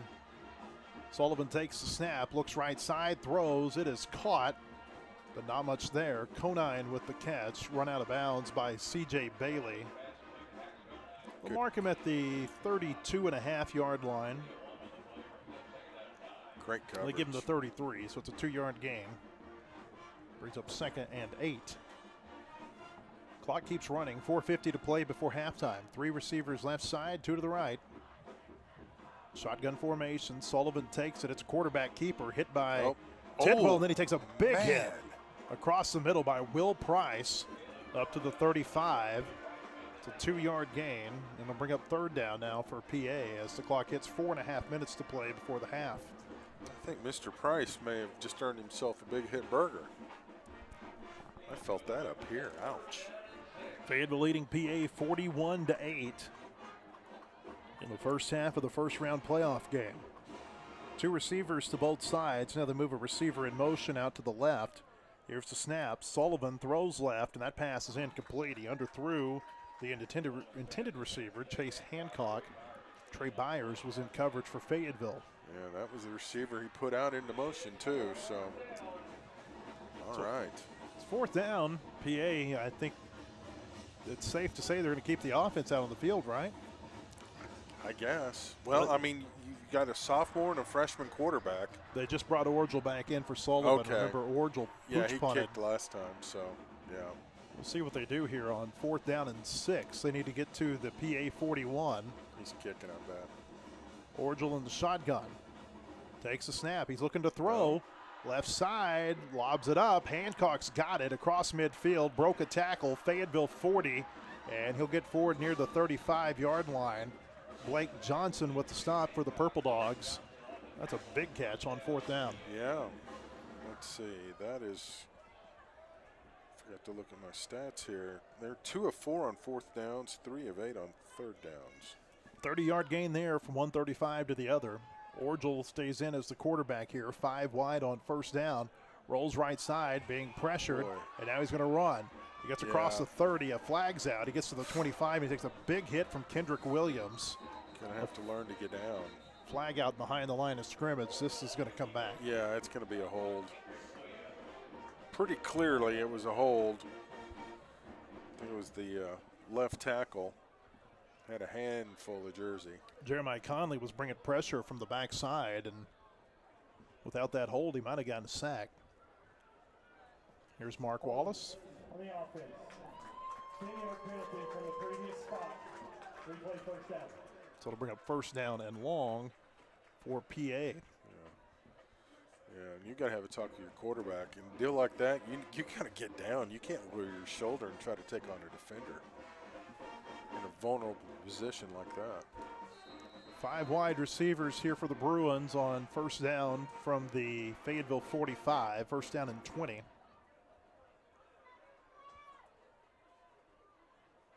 Orgel in shotgun takes the snap.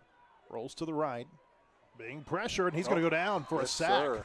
Back on the PA side of the field. That's the second sack tonight for Caden Walters. Back to the PA 46. That's a loss of 9. Bruins going to reverse now. Second down and 29. Clock continues to run. 3:04 to play before halftime. Fayetteville up 41-8. That is, he's got both sacks. Caden does tonight. 4 wide receivers here for the Bruins. Orgel in the shotgun takes the snap, looks right, and the pocket breaking down. He's hit by Williams and Walters. The ball came out, and Caston's going to scoop it up. Wow. And, they're going to blow the play down. Yeah, they're going to say it was down. Oh, man. I think he was down. I mean, it's disappointing, but I think he was down. Fayetteville thought they had a scoop and score touchdown. That was Walters and Williams. Casey Dick is upset. I think he's going to get a flag. Yeah. They've thrown a flag on Casey Dick. Well, you can afford to get that when you're up 33. True. Yeah, I think he was down, and we're kind of lucky because. Your favorite, the sideline. Oh yeah, warning. I love the sideline warning. But Williams kind of had him high. I mean, it was close. I mean, he didn't do anything illegal, but it was close. That was Walters again. 2.5 sacks for him now. How about that? Third down here for PA and forever. They put the ball down at the 42-yard line. They need to get to the Fayetteville 25. 4 wide receivers. Orgel in the shotgun takes the snap. Fayetteville bringing pressure again. Orgel's like a statue. Oh, man. Finally goes right side, throws, and it is incomplete. He overthrew his intended receiver, William Swoboda. They almost had him again. 4th and forever. We'll see if Anthony Lucas keeps the offense out there. Yeah, you're kind of in a position if you're PA. What do you have to lose by going for it right here? Oh, yeah. Give the young quarterbacks, I mean, this is an opportunity to give them some game experience. 2 receivers to the right side, 2 to the left. Fayetteville gets a defender off late. Good thing. Orgel will move Walker in motion out to the right side. Now he'll pooch punt. This is a great kick. Oh, my. It's too good. It bounces into the purple of the end zone. And that will be a touchback. Fayetteville will get the ball on its own 20. Purple Dogs bring their best to the field each night, and Crane Buick GMC in Springdale brings their best every day as well. Best selection on new and pre-owned vehicles from trucks to SUVs like GMC Sierra, Yukon, and Acadia. Buick Encore and Vision, the best inventory at the best prices and the best service hands down. Save thousands and lower your payments every single day for all your vehicle needs. Crane Buick GMC in Springdale. Yeah, we're fortunate that was, as long as it was there, that could have been a little bit of an issue. Terrence Gardens checked in as the running back for Fayetteville, the sophomore. Stands behind Hank Hendricks here in the pistol from the Fayetteville 20-yard line. On first down, they give it to Garden, and he'll go up the middle. Won't get anything down at the line of scrimmage. Just kind of ran into the line, and there wasn't anything there. TJ Logan with the stop there for the Bruins. Fayetteville gets the ball first in the second half, so they may go conservative right here. Or they may try to lull PA to sleep. You know they'd love to get that running clock. Oh, yeah. I think that's the objective. Here's Hendricks, takes the snap. Oh, Fakes, yes. and here's the deep shot, looking for Katavian Taylor, and it is off his fingertips, incomplete. He had it and couldn't bring it in on the PA side of the field. Hartford low in coverage for the Bruins. It's third down. You could see that one evolve once he made the little pump fake, and that's when Katavian took off. So third down and 10 here for the Purple Dogs. They need to get to their own 30. 4 wide receivers, 2 to each side. Hank Hendricks looks over toward the sideline. He's got 11 on the play clock. Hendricks takes the snap. PA brings 4. Hendricks rolls right, now going back up the middle, throws, and it is incomplete, almost intercepted. Yeah, very He was fortunate. looking for Kenyon Johnson, and Sam Hurtado got his fingertips on it. Yeah, he jumped the route. It looked like they were trying to run the same thing, but the pressure forced Hank to kind of roll out and killed it. You see the screenshot we just got? Quarterback was not down on Will Caston's play, not even close. All right, I stand corrected. Well, they took away a defensive touchdown from Will. Yeah. Fayetteville's out to punt. James Nolan stands back deep at the 5-yard line. Remember, he had a 59-yarder last week.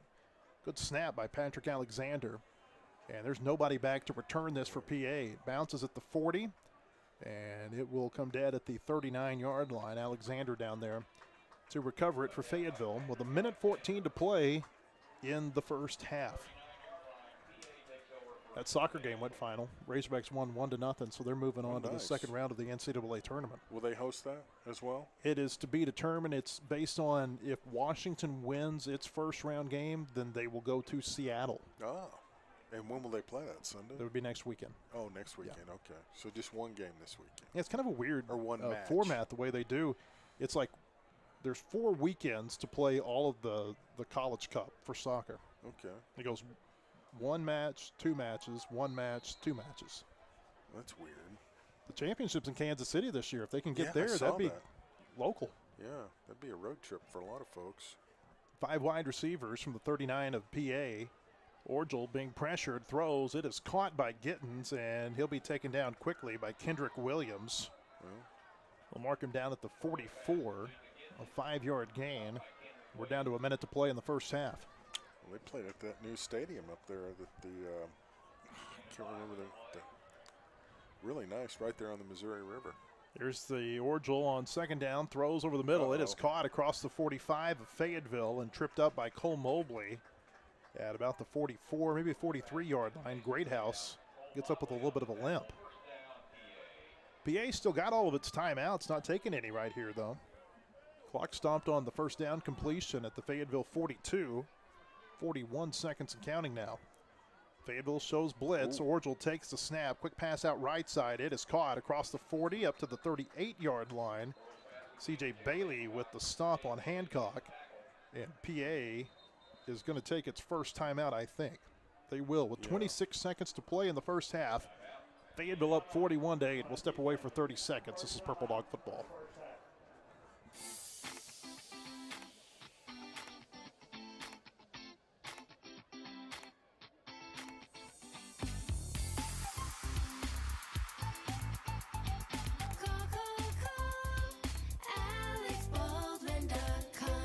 At Mellow Mushroom, we use single-source Appalachian spring water for our out-of-this-world crust.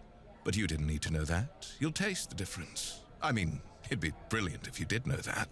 Come to think of it, you definitely know now, because I just told you. 26 seconds to play in the first half. Pulaski Academy facing second down and 6 at the Fayetteville 38-yard line.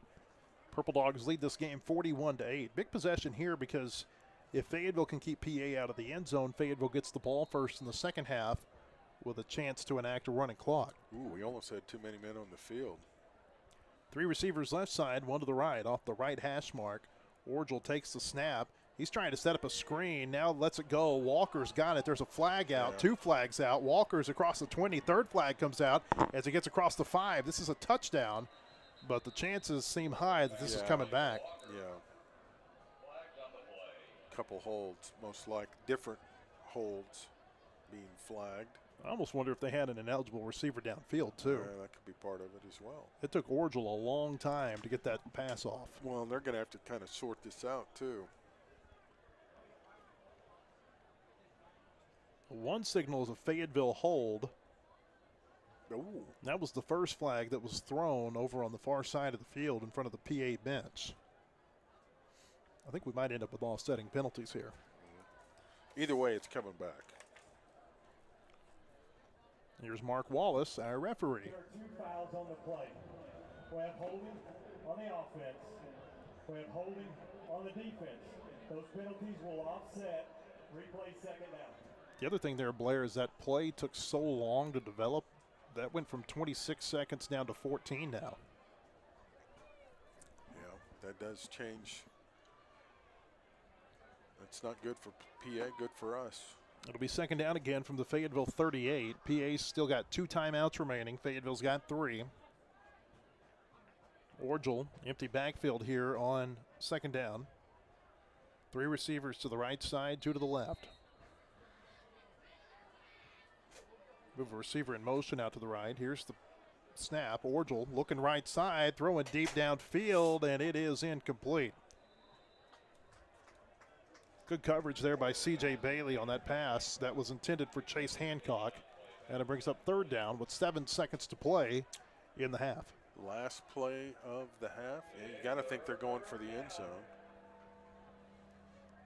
Fayetteville's dropping about 5 safeties back inside the 15-yard line. Yep, eat the captain. One of them being, actually 2 of these are receivers. You got Katavian Taylor back there, Kenyon Johnson back there too. Smart. 5 wide receivers. Fayetteville will rush 3. Orgel throws over the middle. It's caught by Greathouse. He breaks a tackle at the 20, going left side at the 15, and he's going to be taken down with no time remaining.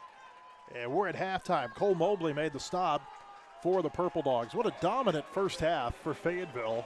Purple Dogs get the ball first in the second half, leading Pulaski Academy 41-8. Wow, incredible. Incredible first half by the Bulldogs. And just, I don't think any of us saw this coming, but we'll gladly take it, right? I think so. Again, Fayetteville up 41-8 at halftime. We'll have scores from around the 7A coming up here in just a bit. This is Purple Dog Football on the Fayetteville Sports Network. An accident can leave you feeling stuck, uncertain of where you can go. At Autoplex, we specialize in getting your vehicle repaired quickly and accurately. Our expert technicians use the latest tools and OEM parts to restore your car to its pre-accident condition. With precision and care, we ensure your car looks and performs as if the accident never happened. Ready to get your car back on the road? Visit fixrex.com to start your repair today. The GM Giant, Crane Buick GMC of Springdale, gives you that winning feeling when you get huge Crane cash discounts on the best selection of new high-quality Buicks and GMCs. Be the Crane cash champ and save on new Sierras, Yukons, Enclaves, Encores, and more. All backed by the Crane commitment, including a 100-year, 100,000-mile warranty. Now that's winning. That's the GM Giant. Crane Buick GMC of Springdale. Shop Crane Buick GMC of Springdale.com. Family teaches us to value what we have. It's not about living under one roof. It's about staying connected, no matter where we are. Ozarks Go, keeping you connected to what matters most. Get your taste buds ready, because we're bringing all the drip and none of the drama with our new sauced and tossed tender bites. They're juicy, crispy, and sauced like a boss. Bite into your new obsession. Only at Slim Chickens. My story isn't that different from a lot of people that grew up in a small town. My dream was always to play baseball, but as a kid, it's hard to prove yourself when you're so far away from the big leagues.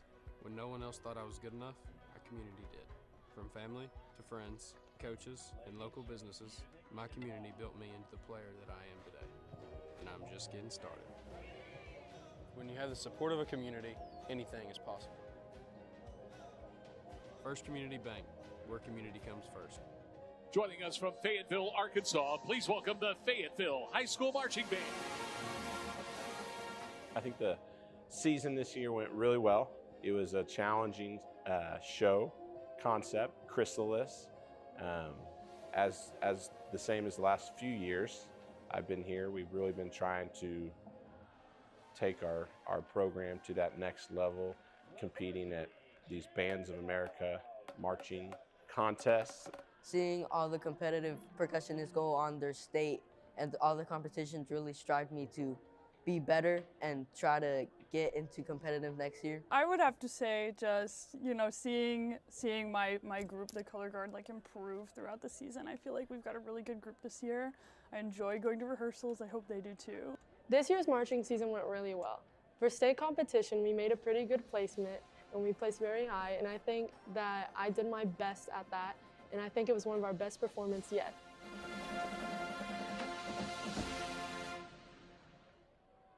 The Bulldog tennis team wrapped up an exciting season filled with hard-fought matches, big improvements, and plenty of team spirit. Let's take a look back at some of the highlights from their season. We tried our best and we ended up winning doubles, state, and overalls, so I think it went pretty well. I think we were just really good about cheering each other on and not getting down whenever you were losing a few points in matches. I think that we were just trying to stay confident in our abilities. It was a good season. The boys stayed consistent all year, got better, progressively got better. And then at state, the doubles team, #1 doubles, made a run and ended up making us runner-up, so that was good. We definitely had some good strategies with the serve and volleys. We had some good cheering. We had some really good morale on the team. So yeah, that's probably the best parts about it. We just really worked hard and improved all season long, had good practices, and just stayed hard. What a great season for the Bulldog tennis team. Until next year, Sco Dogs! Ladies and gentlemen, it's time to meet a Purple Dog, presented by Centennial Bank. Our first Purple Dog is football senior Caleb Johnson. Caleb plans to attend Arkansas Tech University and play football. His favorite aspect of football is having fun with his teammates and building the brotherhood. Our next Purple Dog is football senior Katavion Taylor. Katavion plans to attend college and play football. His favorite aspect of the sport is all the excitement on the field and his connection with his teammates. Our next Purple Dog is sports medicine junior Olivia Williams. Olivia plans to attend college and run track. Her favorite aspect of sports medicine is the friendship she has made with other athletes. Our final Purple Dog is sports medicine junior Madeline Jones. Madeline plans to study athletic training in college while playing lacrosse. Her favorite aspect of the sport is setting up for pregame and practices. Thank you again to Centennial Bank. We appreciate your continuous support of our Purple Dogs and the impact they are making on and off the field of play. We are Fayetteville Strong. The Fayetteville Public Schools Outback Food Pantry is a vital resource for Fayetteville's school community, offering a range of services that go far beyond just food. It is a central hub where a dedicated team of 6 district social workers support students, families, and district staff. One of the pantry's main missions is providing food boxes to any family who has a child enrolled in Fayetteville Public Schools, as well as any district employee in need. The boxes are available every Friday that school is in session from 8 a.m. to 11:30 a.m. These boxes are designed with a variety of easy-to-prepare breakfast, lunch, and dinner items.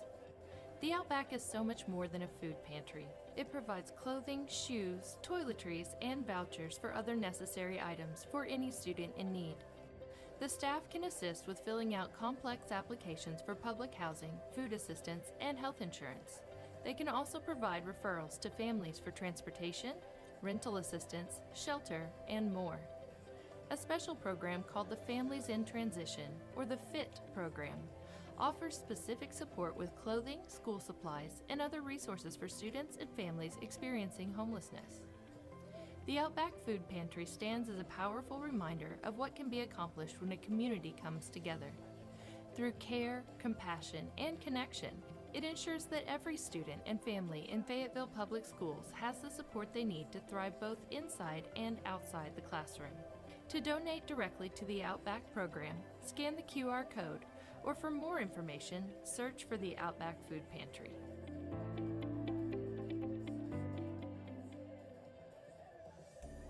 Since 1871, Fayetteville athletics have been a cornerstone for the Fayetteville community.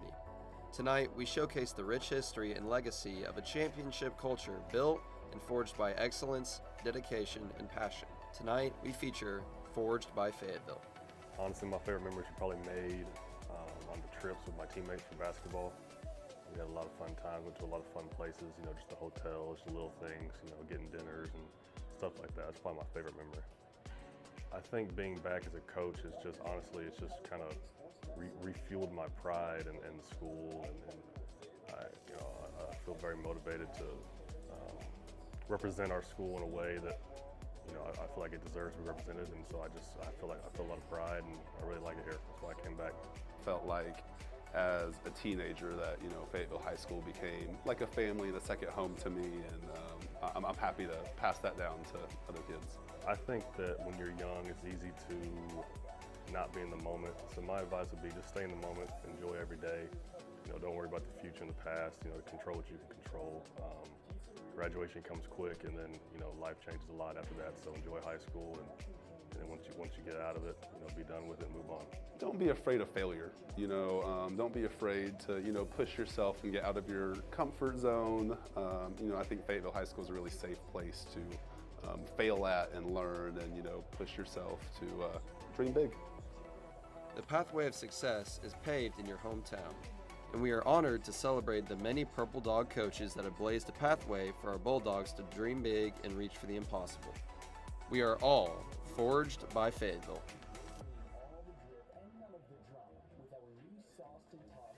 Ladies and gentlemen, it's time to meet a Purple Dog, presented by Centennial Bank. Our first Purple Dog is band senior Sabrina Carney. Sabrina plans to attend the University of Arkansas and major in animal science. Her favorite aspect of band is the friendships made throughout the year. Our next Purple Dog is guard senior AJ Glackham. AJ plans to attend the University of Arkansas and hopes to be on the guard for the Razorback Marching Band. AJ's favorite aspect of the sport is creating memories with teammates at games and competitions. Our next Purple Dog is dance senior Georgia Kate Rogers. Georgia Kate plans to attend the University of Arkansas and major in political science. Her favorite aspect of dance is the community nature of her team. Our final Purple Dog is cheer senior Logan Fry. Logan plans to attend college and study animal science. Her favorite aspect of cheer is the unity throughout the entire program. Thank you again to Centennial Bank. We appreciate your continuous support of our Purple Dogs and the impact they are making on and off the field of play. We are Fayetteville Strong. On Thursday, December 11th, the Fayetteville High School Student Council will hold its 28th annual Homeless Vigil. This event is designed to bring awareness and raise funds for students and families experiencing housing insecurity. All proceeds go to Fayetteville Public Schools Families in Transition, or the FIT program that supports these families in need. Our goal for the 2025 Homeless Vigil is $20,000, and you can help by donating either online or in person at Fayetteville High School the night of the vigil. To donate, scan the QR code and access the link provided.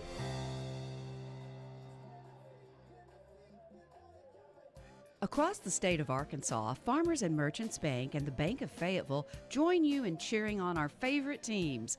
We applaud that extra effort that makes our schools and activities an important part of our communities, more now than ever.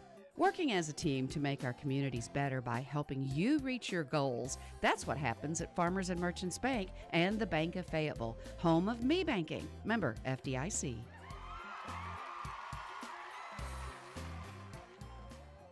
The roof is a home's main defense against the elements, so services like upkeep, repairs, and upgrades are vital. David's Roofing is the only roofing contractor in Northwest Arkansas that has a prestigious Select Shingle Master rating from Certainty. With David's Roofing, your roof is in good hands. Looking for homes in Fayetteville? Looking for a lakefront property in Northwest Arkansas? A cattle operation? Hunting land? We've got you covered. United Country NWA Real Estate relies on a proven blend of local expertise and national marketing to serve our clients. We've served Fayetteville since 1928 and proudly support our Fayetteville High School Bulldogs. Find your freedom with NWA Real Estate. On Thursday, December 11th, the Fayetteville High School Student Council will hold its 28th annual Homeless Vigil. This event is designed to bring awareness and raise funds for students and families experiencing housing insecurity. All proceeds go to Fayetteville Public Schools Families in Transition, or the FIT program that supports these families in need. Our goal for the 2025 Homeless Vigil is $20,000, and you can help by donating either online or in person at Fayetteville High School the night of the vigil. To donate, scan the QR code and access the link provided.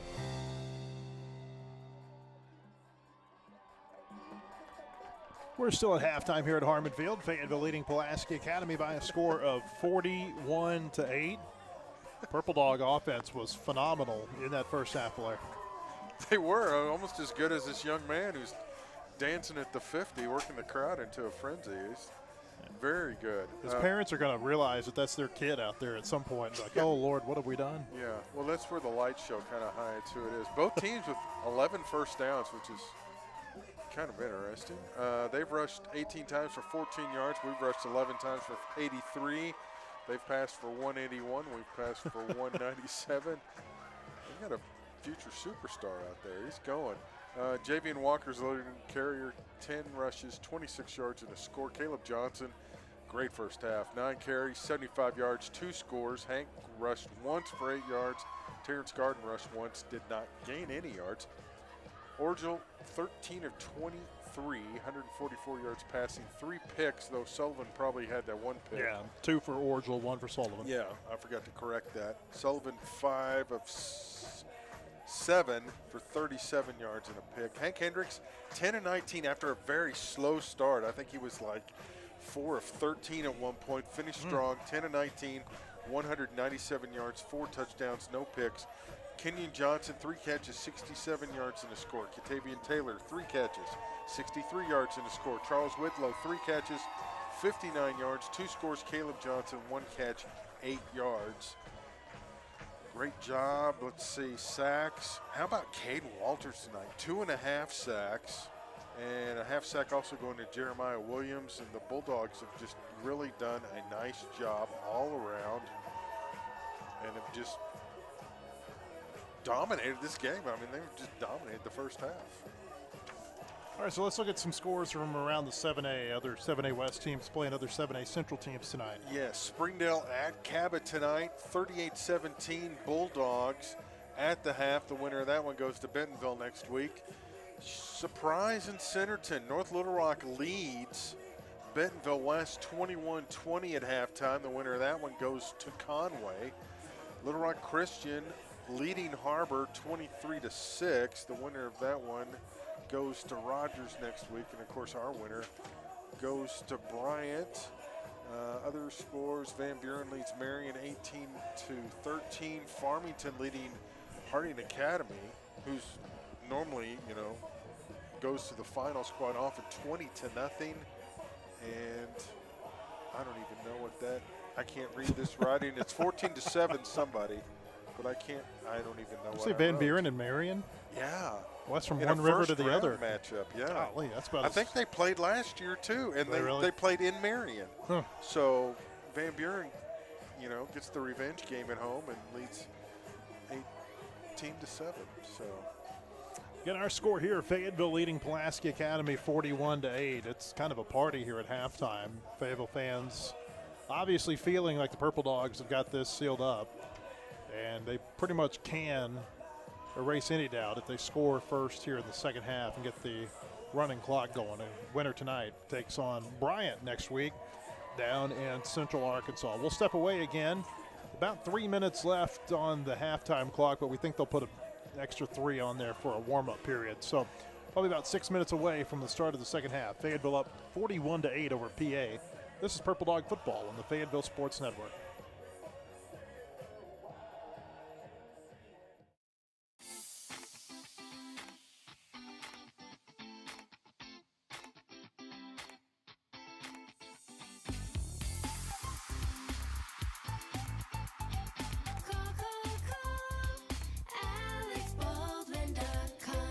At Mellow Mushroom, we use single-source Appalachian spring water for our out-of-this-world crust. But you didn't need to know that. You'll taste the difference. I mean, it'd be brilliant if you did know that. Come to think of it, you definitely know now, because I just told you. An accident can leave you feeling stuck, uncertain of where you can go.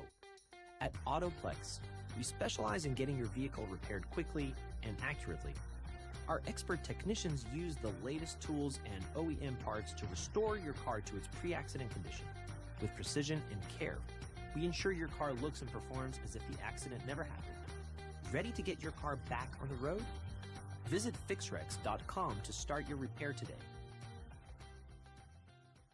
The GM Giant, Crane Buick GMC of Springdale, gives you that winning feeling when you get huge Crane cash discounts on the best selection of new high-quality Buicks and GMCs. Be the Crane Cash champ and save on new Sierras, Yukons, Enclaves, Encores, and more. All backed by the Crane commitment, including a 100-year, 100,000-mile warranty. Now that's winning. That's the GM Giant. Crane Buick GMC of Springdale. Shop Crane Buick GMC of Springdale.com.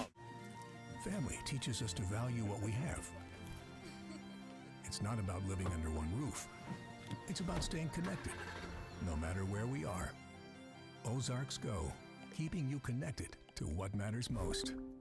Get your taste buds ready, because we're bringing all the drip and none of the drama with our new sauced and tossed Tender Bites. They're juicy, crispy, and sauced like a boss.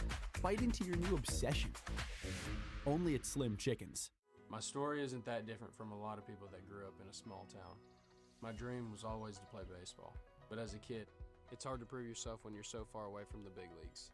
When no one else thought I was good enough, our community did. From family to friends, coaches, and local businesses, my community built me into the player that I am today, and I'm just getting started. When you have the support of a community, anything is possible. First Community Bank, where community comes first. Across the state of Arkansas, Farmers and Merchants Bank and the Bank of Fayetteville join you in cheering on our favorite teams. We applaud that extra effort that makes our schools and activities an important part of our communities, more now than ever. Working as a team to make our communities better by helping you reach your goals, that's what happens at Farmers and Merchants Bank and the Bank of Fayetteville, home of me banking. Member FDIC.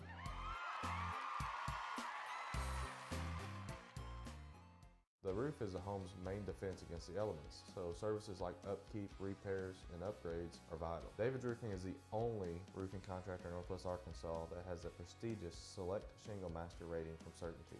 With David's Roofing, your roof is in good hands. Looking for homes in Fayetteville? Looking for a lakefront property in Northwest Arkansas? A cattle operation? Hunting land? We've got you covered.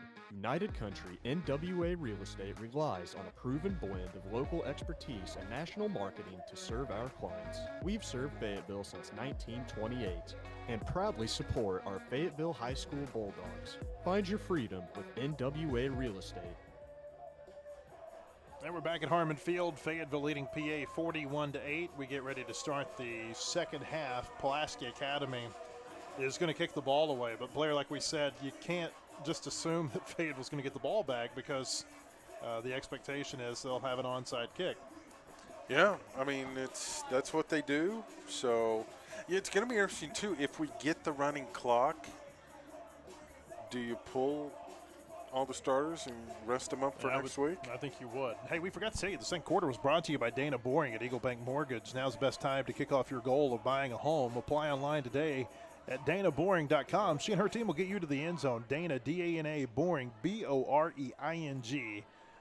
Dana Boring and Eagle Bank Mortgage are proud supporters of Purple Dog football. As you mentioned, that 64 is over there practicing his onside kicks. Yeah, and so is 73. They've got two kickers out here that are working on their kicks. Yeah, I don't know that I've ever seen that on the field. Like one is kicking it to the other. And no one... Yeah, this is wild. Everybody's just kind of waiting around for this 3-minute warm-up period. Everybody else is ready to go. The only people that are out on the field practicing right now, warming up, if you will, are the two kickers. Are the two kickers, that's right. That is bizarre. Tonight's broadcast of Purple Dog Football is presented by Alex Baldwin State Farm, Fayetteville's #1 auto insurer, and by Ozarks Go, a telecommunications subsidiary of Ozarks Electric Cooperative, offering high-speed, reliable, multi-gig internet for Northwest Arkansas. Still 30 seconds here on the warm-up clock before the second half. If you're Fayetteville, if you recover this onside kick, Blair, you only need a score to initiate the running clock, and you'd have a short field to do it. Yes, you would. Oh, I figured out what that score was. Parkview 14, Maumelle 7. Okay. Mountain Home 56, Sheridan 29. A lot of high-scoring games tonight. Charleston leads Barton 43-36. It's like defense has been outlawed in Arkansas tonight. All right. Warm-up time has run Finally out. expired. They're going to have to take the onside kick, the onside kick practice off the field. No excuse not to hit a good one now, No. right? That's a great point. I don't know that I've ever seen onside kick practice like they just had there for the last 4 or 5 minutes of the half. And it kind of loses its element of surprise at this point, too. I mean, even though you kind of know it's coming, but. Yeah. The second half kickoff is brought to you by Square One Truss Incorporated, a wood truss manufacturing facility serving northwest Arkansas, southwest Missouri, and eastern Oklahoma. SquareOneTruss.com. Andrew Sedaris is the kicker. Now remember, they lined him up as a kicker earlier, and they brought another one around and tried an onside kick from a different direction, but they don't have that kicker on the field here. So Sedaris lines up with 6 Bruins to his left side. Fayetteville lined up to receive an onside kick. It takes a big bounce, and it will be recovered by the Purple Dogs on a slide.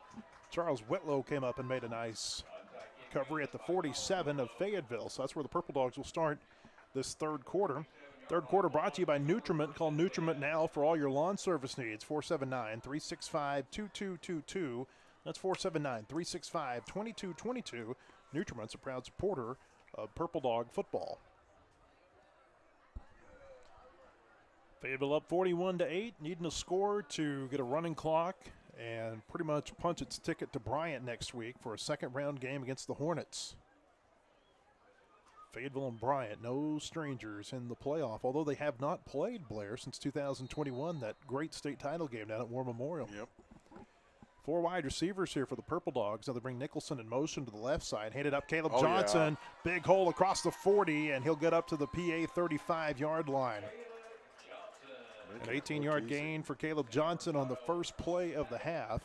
And a First Community Bank first down. Sam Hurtado took him down. Man, he just exploded through the line. 4 wide receivers again from the PA 35. Shotgun formation. Hendricks takes the snap, looking to throw on first down, going deep toward the end zone, and it is incomplete.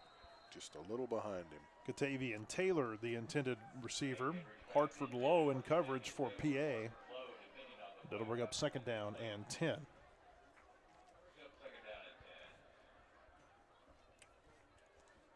Hank Hendricks, 4 touchdown passes in the first half, gives him 32 for the season. I think Ford, that ties his season high for touchdown passes. He'd done that on a couple of other occasions.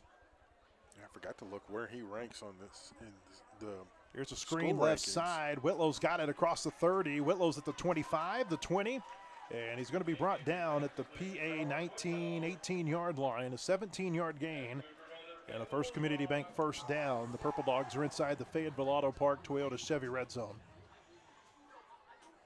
And they're up to the line of scrimmage quickly. 3 receivers to the left side, 1 to the right. Johnson, the running back. The PA 18, here's the snap. Quick pass left side. Whitlow's got it.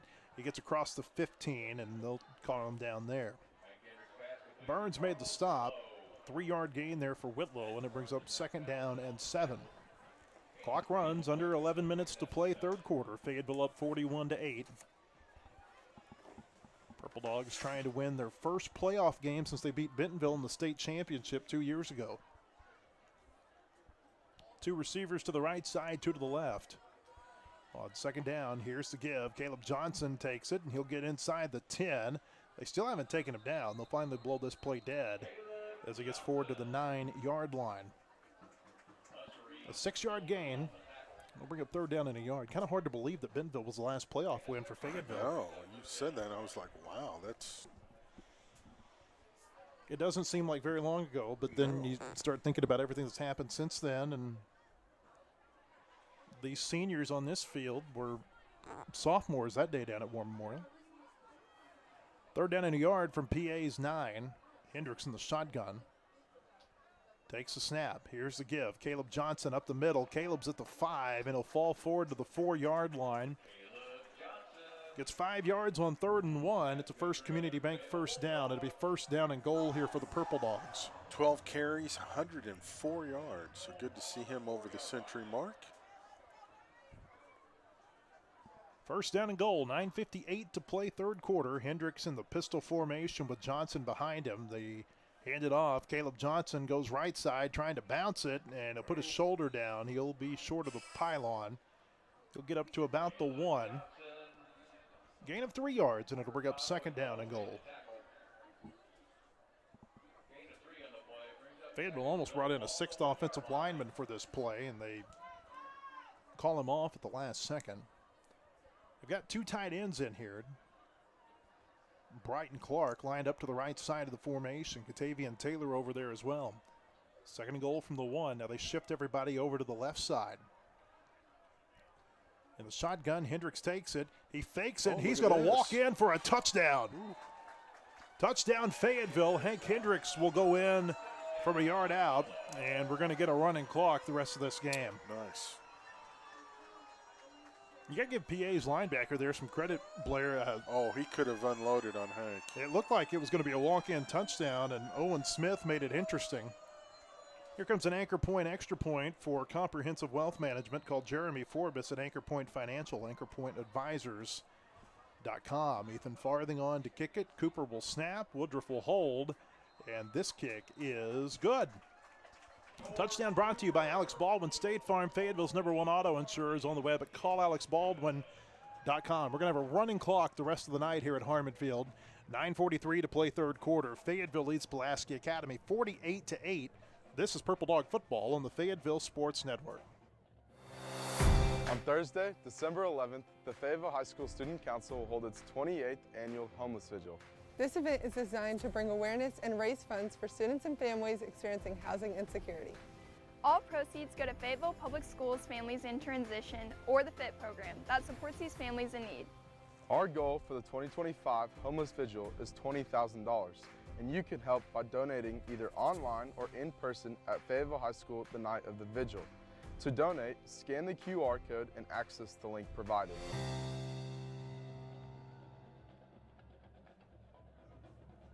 .9:43 to play in the third quarter. Fayetteville leads Pulaski Academy 48-8 after the 6th touchdown run of the year for Hank Hendricks. He's accounted for 5 scores tonight. Yeah, he's had a good night. I would imagine that will do it for him tonight. I think so. Here's Ethan Farthing's kick. It will bounce at the 5, and it'll go into the end zone for a touchback. Autoplex Collision Repairs committed to providing the best customer service through every step of the repair process. They've got locations throughout Northwest Arkansas. Visit fixrex.com to schedule your repair today. You mentioned the number of touchdowns on the season. Pulled it up. 46 passing touchdowns is the record in 2011, Austin Allen. 46. Yeah, so he's at 32. He's got a ways to go. He's behind. He's past Hank Gibbs, 19 season. Darius Bowers in line, 34 in 2017. 4 wide here for PA. Orgel is the quarterback in the shotgun. He moves Walker in motion out to the left. Here's a quick pass left side. It is caught, and now they pitch it back to Walker, and he'll get across the 20 to the 22-yard line. All of that for 2 yards. It almost looked like it was Ford. Hancock caught it and then pitched it back to Walker. That's the same play we saw Fayetteville run earlier with Kenyon and Caleb. True. So Walker gets the credit for the catch. Your records are off. Drake Lindsay threw 51 and 23. Okay. Here's a quick pass up across the 30, out to the 31, maybe the 32-yard line. Greathouse with the catch. First down for PA. Yeah, I don't think I updated him in a few years, so that's my fault. 4 wide receivers here. Orgel throws. Walker's got it across the 35, and Walker will get up to the 38, maybe the 39-yard line. It'll bring up second down. We're seeing PA go with a lot more pace here in the third quarter. Yeah, which we kind of expected early on. 2nd and 2, Orgel being pressured, rolls right, pass is caught. Greathouse has got it across the 45 up to about the 49. Mobley makes a big tackle at the Fayetteville 49, or I'm sorry, the PA 49. It'll be first down for the Bruins.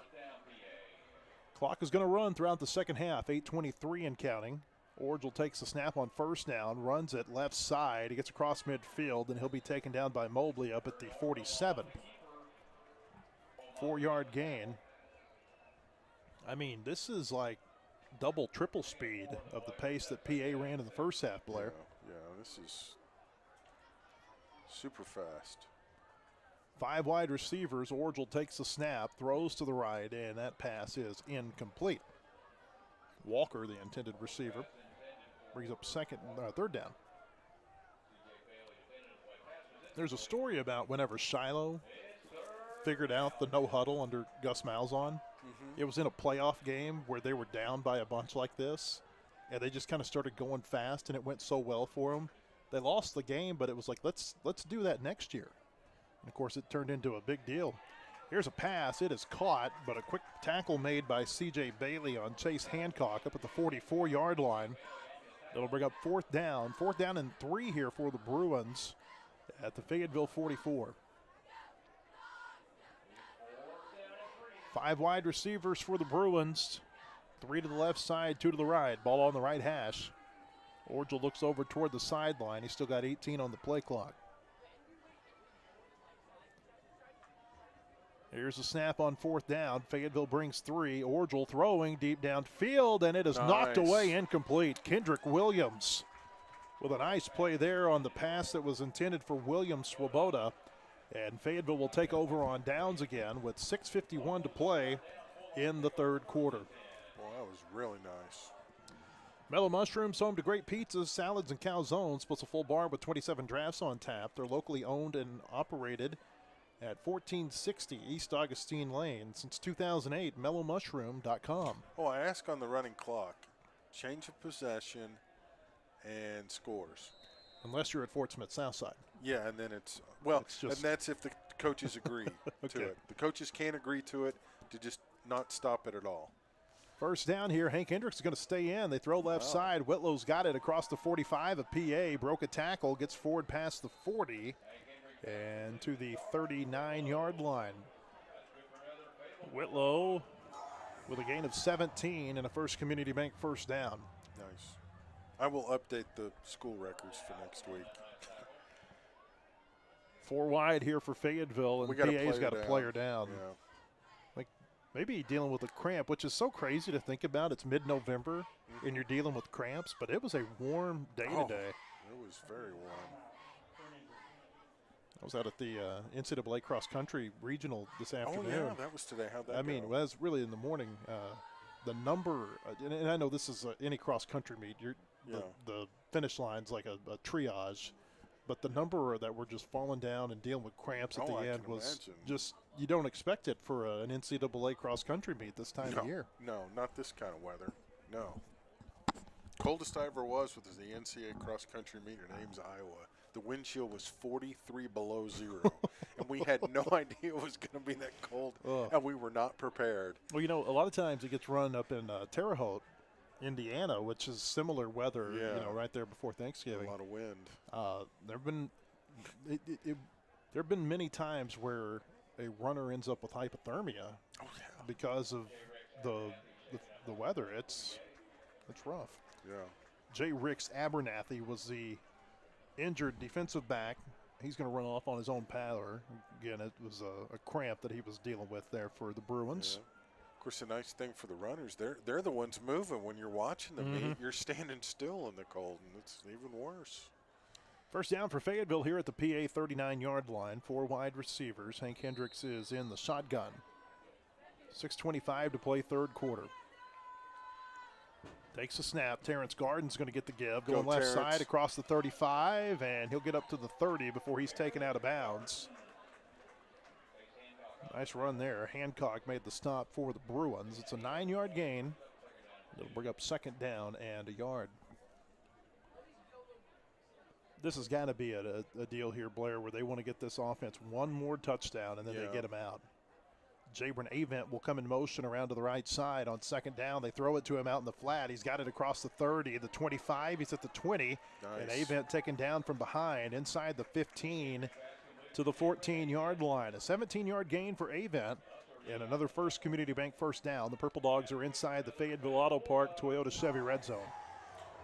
And he becomes the 5th Purple Dog to make a catch tonight. From the PA 14, 4 wide receivers. They bring Nicholson in motion over to the left. They fake it to him, throwing toward the end zone, and it is incomplete. Avent tried to make an acrobatic catch in the end zone, couldn't bring it in.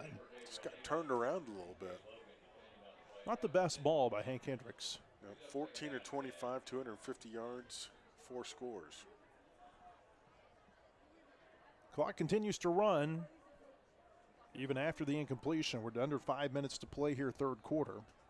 2nd down and 10 for the Purple Dogs from the PA 14. 2 receivers left side, 1 to the right. They hand it off to Garden. A little stutter step, but he won't get much as he gets forward to the 13. Gain of a yard. It'll bring up 3rd down. Andrew Sedaris, the onside kicker, made the stop that time for the Bruins. Fayetteville will change its personnel here on 3rd down. They bring Bright, the tight end, off, and they bring Nicholson back in as a receiver.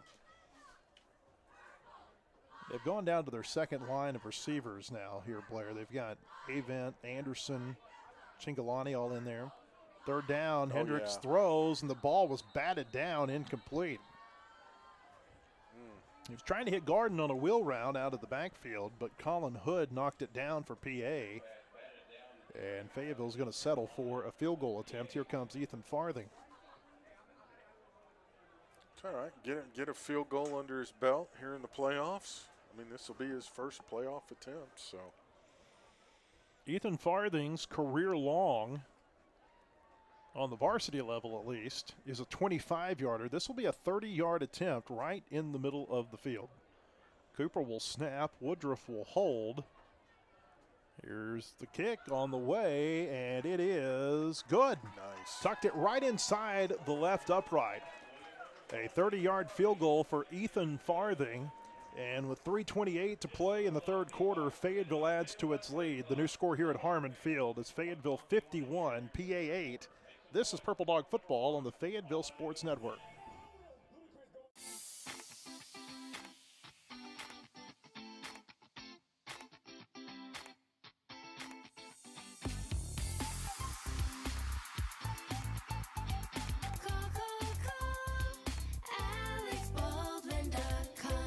At Mellow Mushroom, we use single-source Appalachian spring water for our out-of-this-world crust. But you didn't need to know that. You'll taste the difference. I mean, it'd be brilliant if you did know that. Come to think of it, you definitely know now, because I just told you. An accident can leave you feeling stuck, uncertain of where you can go. At Autoplex, we specialize in getting your vehicle repaired quickly and accurately. Our expert technicians use the latest tools and OEM parts to restore your car to its pre-accident condition. 3:28 to play in the third quarter. Fayetteville leads Pulaski Academy 51-8 after a 30-yard field goal by Ethan Farthing. Here's Ethan's kick. It's high and returnable, just like so many others. Yep. It's going to bounce, and Oh, that's it's a a live live ball ball. at the 2. Giddens has to pick it up. Gets across the 5, and he won't get to the 10. Ooh, boy. Harris took him down at about the 8 or 9 yard line. Giddens just thought it was going to bounce into the end zone, and like Houston Nutt like to say, that ball doesn't bounce straight up and down, Blair. Nope. Live ball, you got to jump on it. I like the fact we give Ethan a field goal there. So that gets those playoff nerves out of the way for him. Okay, now he's done it. So, I mean, because you never know when you might need that kicker. So it appears we are headed to Bryant next week. 3 receivers to the left side, 1 to the right. Sullivan's come in as the quarterback for PA. Takes the snap on first down, hands it off across the 15 and near the 20. A nice run here. PA, they brought in the backups too. This is Rashawn Mitchell with the run.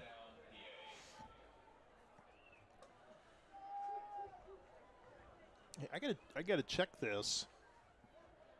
That might have been Fayetteville's first field goal in a playoff game since Graham Whitty sent him to Little Rock in 2021. I think you're correct. Go back through and the that box. that was the first field goal of the year. I know.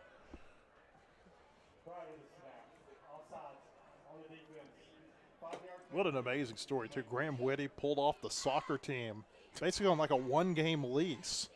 Yeah. And kicks a 40-yard field goal to win the game. To send them to Little Rock. Amazing. Probably the coolest moment we've had out here. Oh, without question. Here's Sullivan tries to set up a screen to Mitchell. Goes left side across the 25. He gets to the 30. And he'll be tripped up by Ty Harris at the 33-yard line.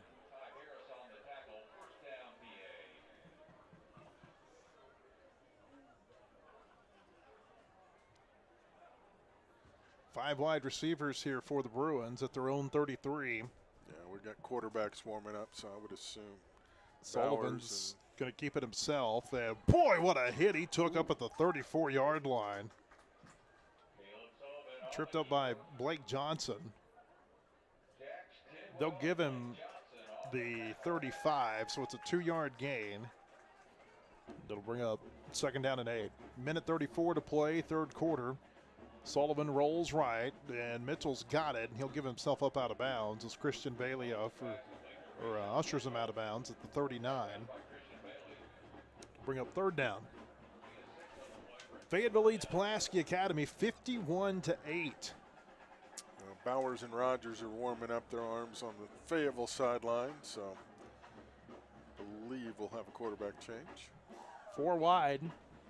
Now they move Mitchell out in motion to the left. Sullivan pump fakes, throws to the left side, and that pass is incomplete. Blake Johnson had a beat on that pass, and that had not been thrown out of bounds. That might have been a pick 6. Yeah, it was kind of hanging up there, quacking a little bit. So 4th down, PA leaves the offense out on the field. They're liable to give Fayetteville the ball back again on their side. 3 receivers to the left side, 2 to the right. Sullivan takes the snap, throws. It is caught by Greathouse across midfield, and he may go across the 30, the 20. He's at the 10, the 5, touchdown PA. Boy, he barely kept his feet in. Boy, that was close.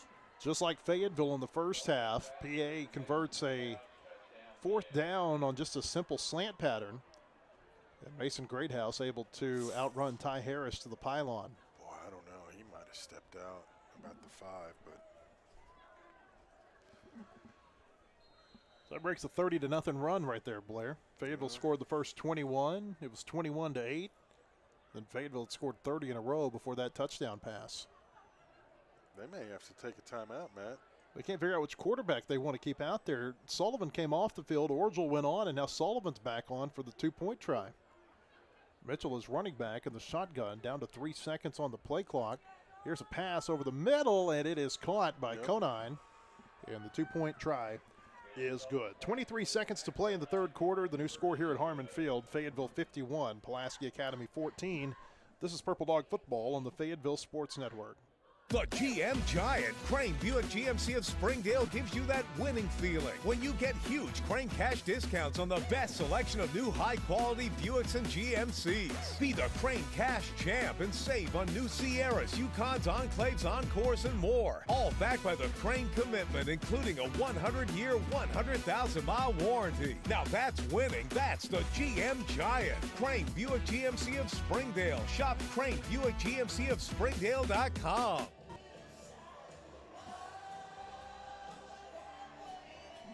I say just let it Bon Jovi keep going. Yeah. People would rather hear him than me. Yeah. 23 seconds to play in the third quarter. Fayetteville up 51-16 on Pulaski Academy. I said 51-14 earlier. 51-16 is the score. We're not exactly living on a prayer, though. No. All right, so here's the backup onside kicker. And it's hard to keep everybody straight that they bring out here on these onsides. Okay. He was really working it on the tees. Gervin Doniger is going to kick this one away for PA. And here's a kick. It will take a bounce, and Kenyon Johnson's got it. He'll get back out across midfield and give himself up out of bounds. Okay, so there had been a field goal since Graham Whitty. Actually, Nathan Cockle. Oh, that's right. In the state semifinal game against Conway 2 years later, he kicked a 28-yard field goal that ended up being the winner for Fayetteville in the fourth quarter of that game. They beat Conway 24-21. That's right. Springdale now up 45-17 at Cabot. Wow.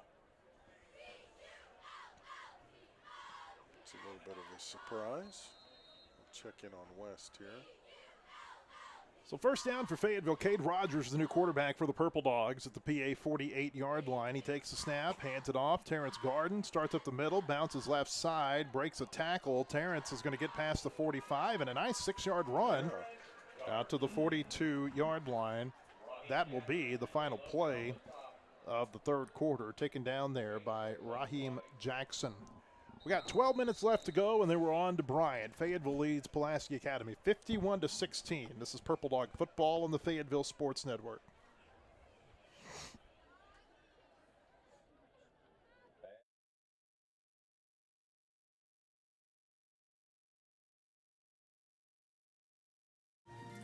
Family teaches us to value what we have. It's not about living under one roof. It's about staying connected, no matter where we are. Ozarks Go, keeping you connected to what matters most. Get your taste buds ready, because we're bringing all the drip and none of the drama with our new sauced and tossed tender bites. They're juicy, crispy, and sauced like a boss. Bite into your new obsession. Only at Slim Chickens. My story isn't that different from a lot of people that grew up in a small town. My dream was always to play baseball, but as a kid, it's hard to prove yourself when you're so far away from the big leagues. When no one else thought I was good enough, our community did. From family to friends, coaches, and local businesses, my community built me into the player that I am today. And I'm just getting started. When you have the support of a community, anything is possible. First Community Bank, where community comes first. Second down as we start the fourth quarter with Fayetteville ahead 51-16. Cade Rogers takes the snap and the ball's batted down, incomplete. TJ Logan knocked that away for Pulaski Academy, and it'll bring up third down. So I think finishes 14 or 26 for 250 yards and 4 scores. Also ran for a touchdown, so 5 touchdowns that he accounted for here tonight for Fayetteville. Not bad for his Fayetteville playoff debut. 3 receivers to the right side, 1 to the left here on third down and 4 for Fayetteville from the PA 42. Rogers rolls to his right, looking to throw, lets it go, and it is caught. Jabron Avents got it up at the 35, and he spins away. He's at the 30, the 25, at the 20, the 10, and touchdown Fayetteville. Holy cow. What a run after the catch by Jabron Avent. Wow.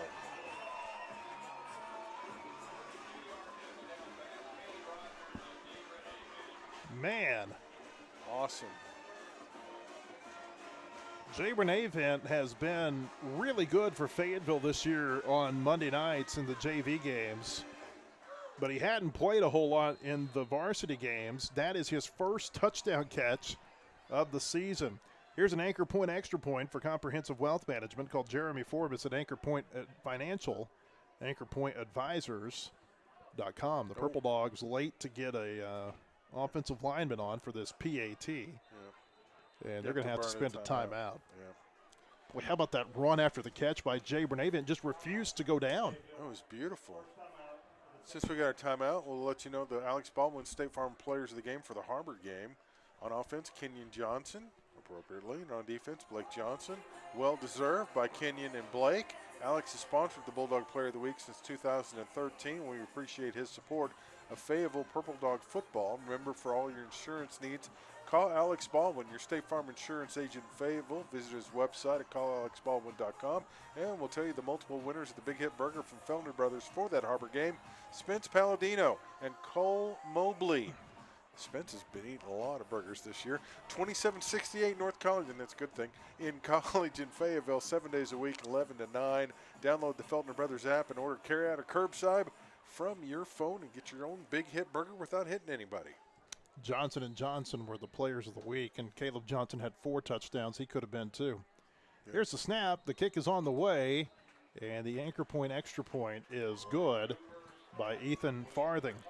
Touchdown brought to you by Alex Baldwin State Farm, Fayetteville's #1 auto insurers, on the web at callalexbaldwin.com. 11-11 to play here in the fourth quarter. It's all Fayetteville. Purple Dogs lead Pulaski Academy 58-16 on the Fayetteville Sports Network. Across the state of Arkansas, Farmers and Merchants Bank and the Bank of Fayetteville join you in cheering on our favorite teams. We applaud that extra effort that makes our schools and activities an important part of our communities, more now than ever. Working as a team to make our communities better by helping you reach your goals. That's what happens at Farmers and Merchants Bank and the Bank of Fayetteville, home of me banking. Member FDIC.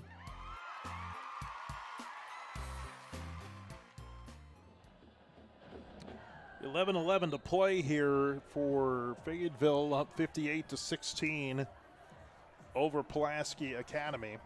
Oh, West and North Little Rock tied at 27 each as they start the fourth quarter, and North Little Rock is inside the West 5-yard line.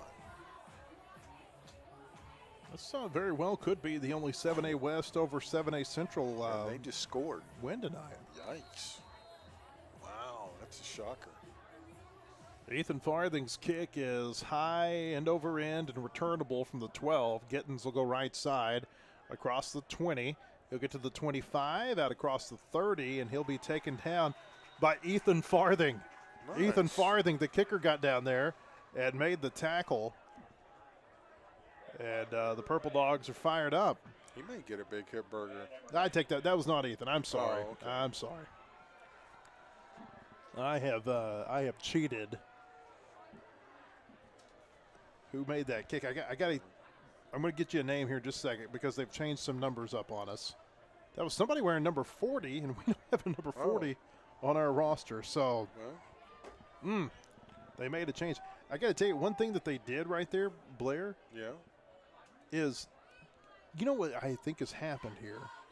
I think they may have some ninth graders out here that are getting an opportunity tonight that we may not have on our roster. That's very likely possible. Here's a pass. Sullivan left side to Mitchell. He's caught it well behind the line of scrimmage. Wow. And a tackle made by Jimmy Helton. It'll bring up second and long back at the 26. I got to tell you what they did right there. On the kickoff, though, they had a number 42 who had lined up on the kickoff team, and the Fayetteville coaches caught it because that's Ethan's number 2, and they pulled him off. And they were able to get somebody on the field in a different number in time. Here's Sullivan on second down, throws, and that pass is incomplete. Conine, the intended receiver, and a big hit made there by Bowen Forbes to bring up third down.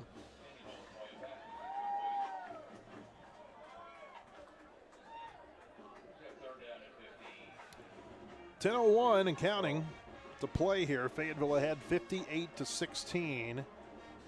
PA facing third down and long. The Bruins need 15 yards to their own 41. Empty backfield. Sullivan takes the snap out of the shotgun, being pressured, throws over the middle, and that pass is bobbled and caught by Walker. He'll get to the 40. He'll be a yard shy of the first down. Roeps took him down for the Purple Dogs. And now it's fourth down and 1. 9:25 to play. PA, of course, will keep the offense out. 3 receivers to the left side, 2 to the right here for the Bruins. Shotgun formation. Sullivan takes it. It's a quarterback keeper. He'll go right side, and he's got a first down as he gets forward to about the 44.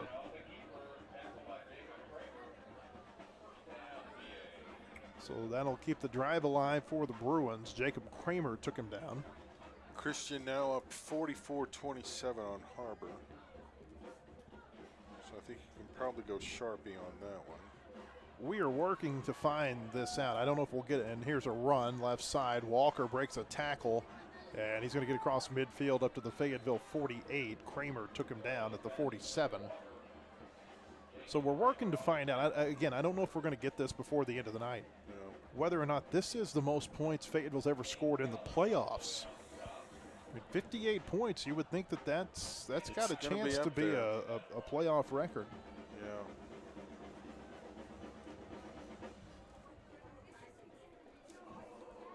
Here's a pass right side, incomplete. Sullivan intended that time for Kason Smith. And it'll bring up third down for the Bruins. Clock continues to run. Under 8 minutes to play.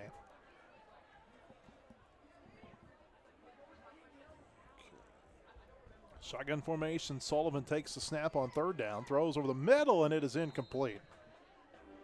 Conine, the intended receiver, and it'll bring up fourth down.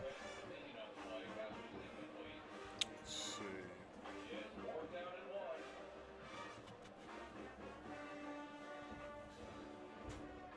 So 4th and 1 here for the Bruins at the Fayetteville 47-yard line.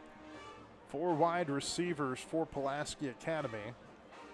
Sullivan takes the snap. He'll hand it off, and this is Walker across the 40. Walker broken tackle, and he's loose across the 20, at the 10, the 5, and he dropped the football, and he was able to recover it in the end zone. What's the call here? I think it's going to be a touchdown. Well, but they are talking about it. He fumbled the football. He recovered it in the end zone. It's going to be a touchdown for Pulaski Academy. Probably double checking that if he lost it before he crossed the plane, can he recover? Can he be the one that recovers it? Boy, that was confusing. It was very confusing. Yeah, very confusing. Let's see. Trying to find. There's the 2-point try. Sullivan stays in the shotgun. He's got 2 receivers to the right side. Looking, throws, and it is caught. No, where is it? Still no signal. Conine came down with the football. Fayetteville says it was incomplete. Still no signal. And they're going to call this incomplete. 2-point try is no good. 7 minutes to play here at Harmon Field. Fayetteville leads Pulaski Academy 58-20. United Country NWA Real Estate's been serving Fayetteville as well as Madison and Washington County since 1928, selling homes, farms, recreational properties, and land. They're a proud supporter of the Purple Dogs. You can visit them online at nwahomeandfarm.com. Fourth quarter brought to you by Everett Infinity of Northwest Arkansas, your hometown luxury dealership in Rogers. Everett Infinity is proud to support Purple Dog football from the first kickoff to the final whistle. Visit them in Rogers or online at infinitynwa.com. Everett Infinity of Northwest Arkansas. Discover the difference.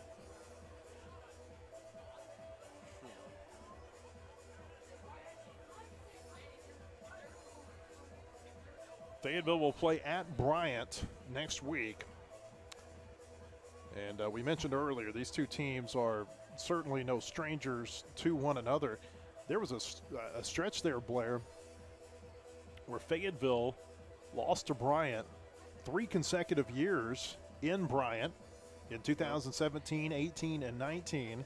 And then they played them again in 21, lost to them in the state championship game at War Memorial Stadium. So, yeah, there was a time it seemed like every postseason we were in Bryant.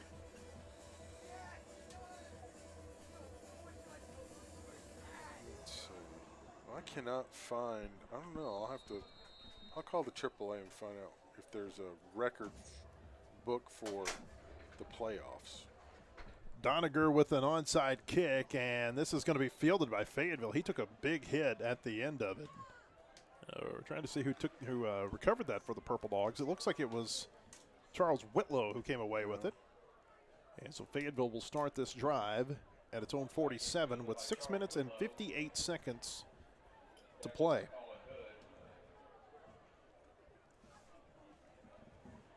Purple Dogs bring their best to the field every Friday night, and Crane Buick GMC in Springdale brings their best every day as well. The best selection on new and pre-owned vehicles from trucks to SUVs like GMC Sierra, Yukon, and Acadia.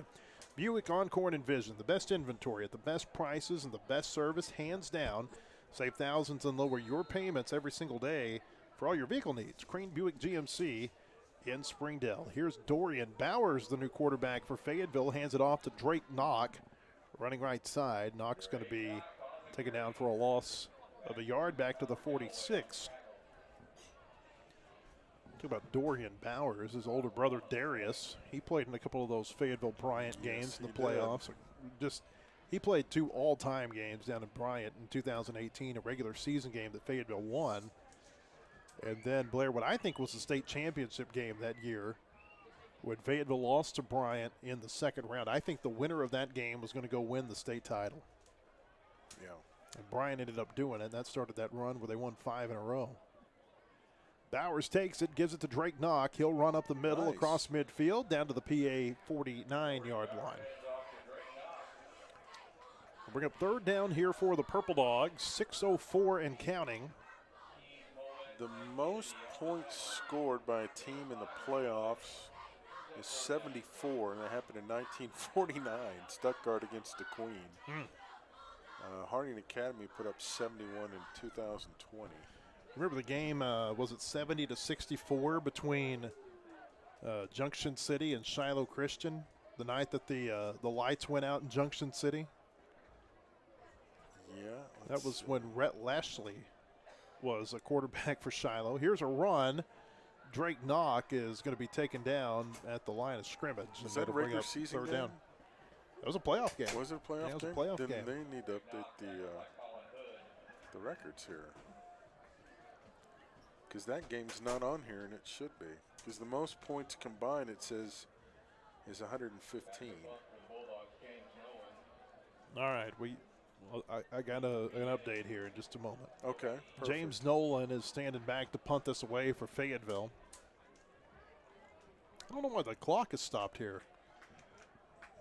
5:24 to play, and the clock is not running. I don't know. James Nolan, the snap goes through his legs. He picks it up, and he's able to get this away. What a play by James. Oh, wow, look at this. And it'll take a Fayetteville roll inside the 20, inside the 10.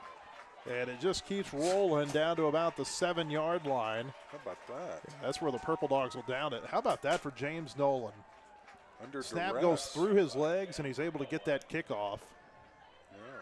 Big-time play there for James. Okay, so this is according to Derek Oxford.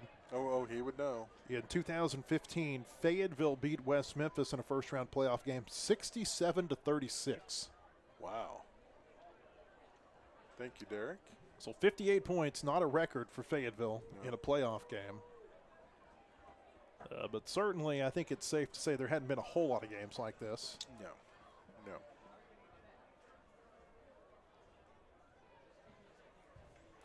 Not at all. 5:09 to play. PA is going to start this drive from its own 6-yard line. The Bruins will bring Sullivan out as their quarterback again. They keep Walker in as their running back. Kind of surprised to see him, although it is the last game of the year. They'll turn around. They'll give it to him. Walker goes right side, and he won't get much. No. Caden Calhoun on the stop there for the Purple Dogs. We're inside of 5 minutes to play. But just think about the number of times that Fayetteville's gone over 50 points this season in a game. Yeah. Happened against Cabot in the season opener. Happened against Rogers here in a game that Fayetteville lost 56-55. There's the snap. Sullivan looking downfield, now rolls to his right, and he'll dump it off. It's caught by Greathouse over on the sideline. There's a flag out. This would be something egregious, I think, for them to throw a flag in this situation. I would think so.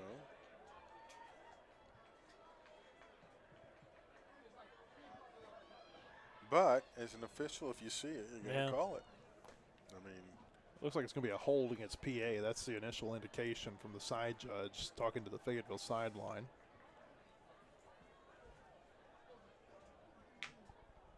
There's Mark Wallace, our referee. Well, maybe. He changed his mind. He went back to get some further clarification. All the while, the clock is still running. We're down to 3:43 to play. It's called game management. Yeah. Okay, so Fayetteville went over 50 against Northside in Game 6. They came back here, lost to Bentonville. They're going to call pass interference against Fayetteville. Really? 15 yards from the end of the run will result in a first down. Interesting. Okay. Well, that just sounded weird. 15, a pass interference, 15 yards at the end of the run. Yeah. Okay. It's the end of the night. Yeah. Real quick, they also scored over 50 against Springdale and Rogers Heritage, and they came awfully close to doing it last week against Springdale Harbor. That means 11 games this year for Fayetteville. 6 times they've gone over 50 points. Pulaski Academy took a timeout. Yeah, they've taken a timeout. Okay. Well, they're still. They're still coaching. That's that's perfectly fine. They've got a young team. It makes sense. One more time, we can tell you tonight's broadcast of Purple Dog Football is presented by Alex Baldwin State Farm, Fayetteville's #1 auto insurer, and by Ozarks Go, a telecommunications subsidiary of Ozarks Electric Cooperative, offering high-speed, reliable, multi-gig internet for Northwest Arkansas. They just asked him to put over a minute back on the clock. Oh, really? They want the time back, I guess, that it took to talk about what the penalty was. So we're up to 4:10 to play now in the fourth quarter. We need to take some window cleaner next week. That's right. Think that old press box is still there? Oh, I know. You think it they've is. knocked it down? No, it's still there waiting for us with the dirty window. 4 wide receivers, 5 wide receivers actually. Hopefully the Hornets' nest not there still. From the PA 29-yard line, Sullivan takes the snap, throwing deep downfield, and that pass is knocked away. Mike Stout with a nice play there on the pass coverage that was intended for Swoboda. We've held Swoboda in check. He hadn't really broken loose tonight like I kind of expected he might.